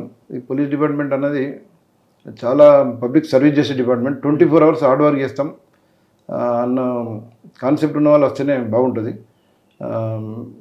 ఎంత హార్డ్ వర్క్ చేస్తే మనం అంత పబ్లిక్ సర్వీస్ చేసే అవకాశం ఉంటుంది. దీనిలో మిగతా డిపార్ట్మెంట్లో రాని గుర్తింపు పోలీస్ డిపార్ట్మెంట్లో వస్తుంది. మళ్ళీ సాటిస్ఫాక్షన్ కూడా ఉంటుంది. ఇప్పుడు కొన్ని కేసులలో నేను మర్డర్ కేసులు డిటెక్ట్ చేసి ఆ నేరస్తులను జైలు పంపేటప్పుడు ఆ విక్టిమ్స్ కళ్ళలో ఆనందం చూస్తే చాలా సంతోషం అనిపిస్తుంది. ఇప్పుడు వరంగల్ మట్వాడలో పూజారి మర్డర్ కేసులో నిందునికి మొన్న లైఫ్ కన్విక్షన్ పడ్డది. అప్పుడు వాళ్ళ విక్టిమ్స్ తరఫున వచ్చి నన్ను అభినందించడం జరిగింది. అదే అంతకన్నా ఉంటుంది. అంత సాటిస్ఫాక్షన్ దేనిలో వేరే విధాలు రాదు. మనం మెయిన్ ఏంటంటే పోలీస్ ఆఫీసర్స్ ఎంపథెటికల్ ఉండాలి. ఇప్పుడు మనం ఉదాహరణకు ఒక యాక్సిడెంట్ జరిగినప్పుడు మనకు జరిగితే ఏ విధంగా మనం ఫీల్ అవుతామో, మనం రోజు ఎన్నో యాక్సిడెంట్లు చూస్తుంటాం. మన ఇంట్లో జరిగితే ఫీల్ కావాలి. మనం మన కుటుంబ సభ్యులకు జరిగితే ఏ విధంగా మనం ఫీల్ అవుతామో, ప్రజలకు యాక్సిడెంట్ జరిగినప్పుడు మనం ఆ విధంగా చూస్తే ఏంటంటే మనం ఇంకా ఎక్కువ పనిచేసే అవకాశం ఉంటుంది. వాళ్ళు కూడా సరే పోలీసులు చాలా ఎఫర్ట్స్ పెట్టిండ్రు అని చెప్పి ఒకటి భావనతో ఉంటారు. మళ్ళీ మెయిన్ మా ఎస్పీ గారు వచ్చిన తర్వాత ఇక్కడ చాలా ఇన్నోవేటివ్ కార్యక్రమాలు చేయడం జరిగింది. మెయిన్ ఒకవైపు ఏమో రిపీటెడ్ అఫెండర్స్ మీద సర్వేలెన్స్ పెట్టడం, వాళ్ళ మీద పీడీ యాక్ట్లు పెట్టడం. ఇప్పటికి దాదాపు 7-8 పీడీ యాక్ట్స్ మన జిల్లాలో పెట్టడం జరిగింది. ప్రాపర్టీ అఫెండర్స్, గాంజా వాళ్ళు, చీటర్సు, వీళ్ళందరినీ కూడా పీడీ యాక్ట్లో మా ఎస్పీ గారు జైలుకు పంపడం జరిగింది. రిపీటెడ్ అఫెండర్ మీద నిఘా పెట్టడము, రిమాండ్ చేయడం వాళ్ళను. తర్వాత ఏమన్నా గత 20-30 years నుంచి జరిగిన ల్యాండ్ గ్రాబింగ్లు, అంటే ఇల్లీగల్ ల్యాండ్ గ్రాబింగ్లు, చీటింగ్లు, జాబ్ ఫ్రాడ్లు, ఈ రకరకాల కేసులు విక్టిమ్స్ను గుర్తించి వారికి న్యాయం చేసేలా కేసులు నమోదు చేసి నిందితులను జైలుకు పంపడం అదొకటి. తర్వాత ఈ కొన్ని ఇన్నోవేటివ్ ప్రోగ్రామ్స్, అంటే ఒకవైపు పోలీస్ మెయిన్ డ్యూటీ ఏంటంటే prevention of crimes, detection of crimes, maintenance of law and order. ఈ 3 పాయింట్స్ ఉంటాయి. ఇది కొత్తది కూడా ఒక యాడ్ అయింది. Conducting awareness to the people always public మనం ఈ క్రైమ్స్ మీద, సైబర్ క్రైమ్స్ మీద అవేర్నెస్ కల్పించాలి. ఈ యాక్సిడెంట్ల మీద కూడా అవేర్నెస్ కల్పించాలి. అవేర్నెస్ అనేది వెరీ వెరీ ఇంపార్టెంట్. ఈ రోజుల్లో చాలామంది అవేర్నెస్ లేకనే ఇంట్లో దొంగతనాలు జరుగుతున్నాయి, యాక్సిడెంట్లు జరుగుతున్నాయి. ఈ అవేర్నెస్ అనేది మనం రెగ్యులర్గా చేపించేది ఒకటి కొత్త డ్యూటీ. మన కొత్త ఆఫీసర్స్ కూడా రెగ్యులర్గా చేపిస్తే ఏంటంటే చాలా బాగుంటుంది. అంటే పాంప్లెట్స్ రూపకం కానీ మీటింగ్లలో, ఇప్పుడు మా ఆదిలాబాద్ జిల్లాలో మీకోసమనే ప్రోగ్రామ్ మా ఎస్పీ గారు పెట్టాను. రెగ్యులర్గా ప్రతి ఆఫీసర్ కూడా వీక్లీ కొన్ని విలేజ్ విజిట్ చేసి మన వీపీఓస్, అంటే పోలీస్ స్టేషన్లో ప్రతి కానిస్టేబుల్కు ఒక విలేజ్ అలాట్ అయి ఉన్నది, విలేజ్ పోలీస్ ఆఫీసర్.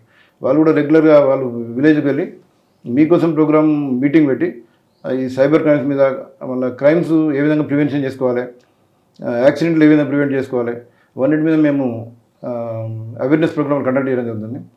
నేను ఈ యాక్సిడెంట్లలో ఎక్కువ యాక్సిడెంట్లు బైక్ యాక్సిడెంట్లు జరుగుతున్నాయి. బైక్ యాక్సిడెంట్లు కూడా ఏం జరుగుతున్నాయి, హెల్మెట్ లేనందువల్ల. ప్రతి ఒక్కరు కూడా ఏం చేస్తారంటే సెల్ ఫోన్ లేకుండా ఎవరు బయటకు వస్తలేరు. సెల్ ఫోన్ అనేది బాడీలో పార్ట్ అయిపోయింది. అదే హెల్మెట్ బాడీలో పార్ట్ కాలేదు. మేము సెల్ ఫోన్ కవర్ చేస్తాడు కానీ బండికి హెల్మెట్ పెట్టండి, తలకు హెల్మెట్ పెట్టుకోండి. కరెక్ట్. అయితే హెల్మెట్ కూడా మనం సెల్ ఫోన్ ఏ విధంగా అయితే మనం అది లేకుండా బయటకు రాలేకపోతున్నామో, హెల్మెట్ లేకుండా కూడా బైక్ నడపద్దు అనేది ఒకటి అవేర్నెస్ బాగా రావాలి. అది పబ్లిక్ సెన్స్ పెరగాలి. అంటే ట్రాఫిక్ రూల్స్ పాటించాలి, రోడ్ సేఫ్టీ మెజర్స్ తీసుకోవాలన్నది పబ్లిక్లో ఒక కంపల్సరీ అది రావాలి. ఒకటి కాన్సెప్ట్ వచ్చి దాన్ని పాటిస్తే ఆటోమేటిక్ ట్రాఫిక్ రూల్స్ పాటిస్తే యాక్సిడెంట్లు తగ్గుతాయి. మెయిన్ ఏంటంటే అవేర్నెస్ ఇంపార్టెంట్. పోలీస్ డిపార్ట్మెంట్కి వచ్చే వాళ్ళకి ఇది మామూలు టైం జాబ్ కాదు, ఈ 24/7 జాబ్ అంటున్నారు జీవన్ రెడ్డి గారు. వచ్చేవారు ఖచ్చితంగా డెడికేషన్తో రండి, మీకు పబ్లిక్ నుంచి మంచి రెస్పాన్స్ ఉంటుందని చెప్తున్నారు. అదేవిధంగా ఇంతవరకు క్రైమ్ డిటెక్షన్ వేరు, క్రైమ్ జరగకుండా లా అండ్ ఆర్డర్ మెయింటైన్ చేయడం కాదు. ఇప్పుడు కొత్తగా పోలీసులకి పబ్లిక్ అవేర్నెస్ అనేది మోస్ట్ ఇంపార్టెంట్. అంటే పబ్లిక్లో కొత్త కొత్త ఆలోచనలు, పబ్లిక్కి ఎలాగ బయటపడాలి, వాళ్ళకి అవగాహన కల్పించే కార్యక్రమం కూడా పోలీస్ ఆఫీసర్ తీసుకుంటే నేరాలు పెరగవు, జనం కూడా బాగుంటారనే విషయాన్ని ఇప్పుడు వస్తున్న జనరేషన్, అంటే కొత్త పోలీస్ ఆఫీసర్ ఎవరు అనుకున్నా వాళ్ళందరూ కూడా దాని మీద ఎక్కువ అవగాహన ఉండాలంటున్నారు జీవన్ రెడ్డి గారు. ఇది ఈ వారం జీవన్ రెడ్డి గారితో ఎక్సలెంట్ ఇంటర్వ్యూ. వచ్చే వారం మరొక ఇష్టం మళ్ళీ కలుద్దాం. అంతవరకు నమస్తే. Thank you very much. నమస్కారం అండి.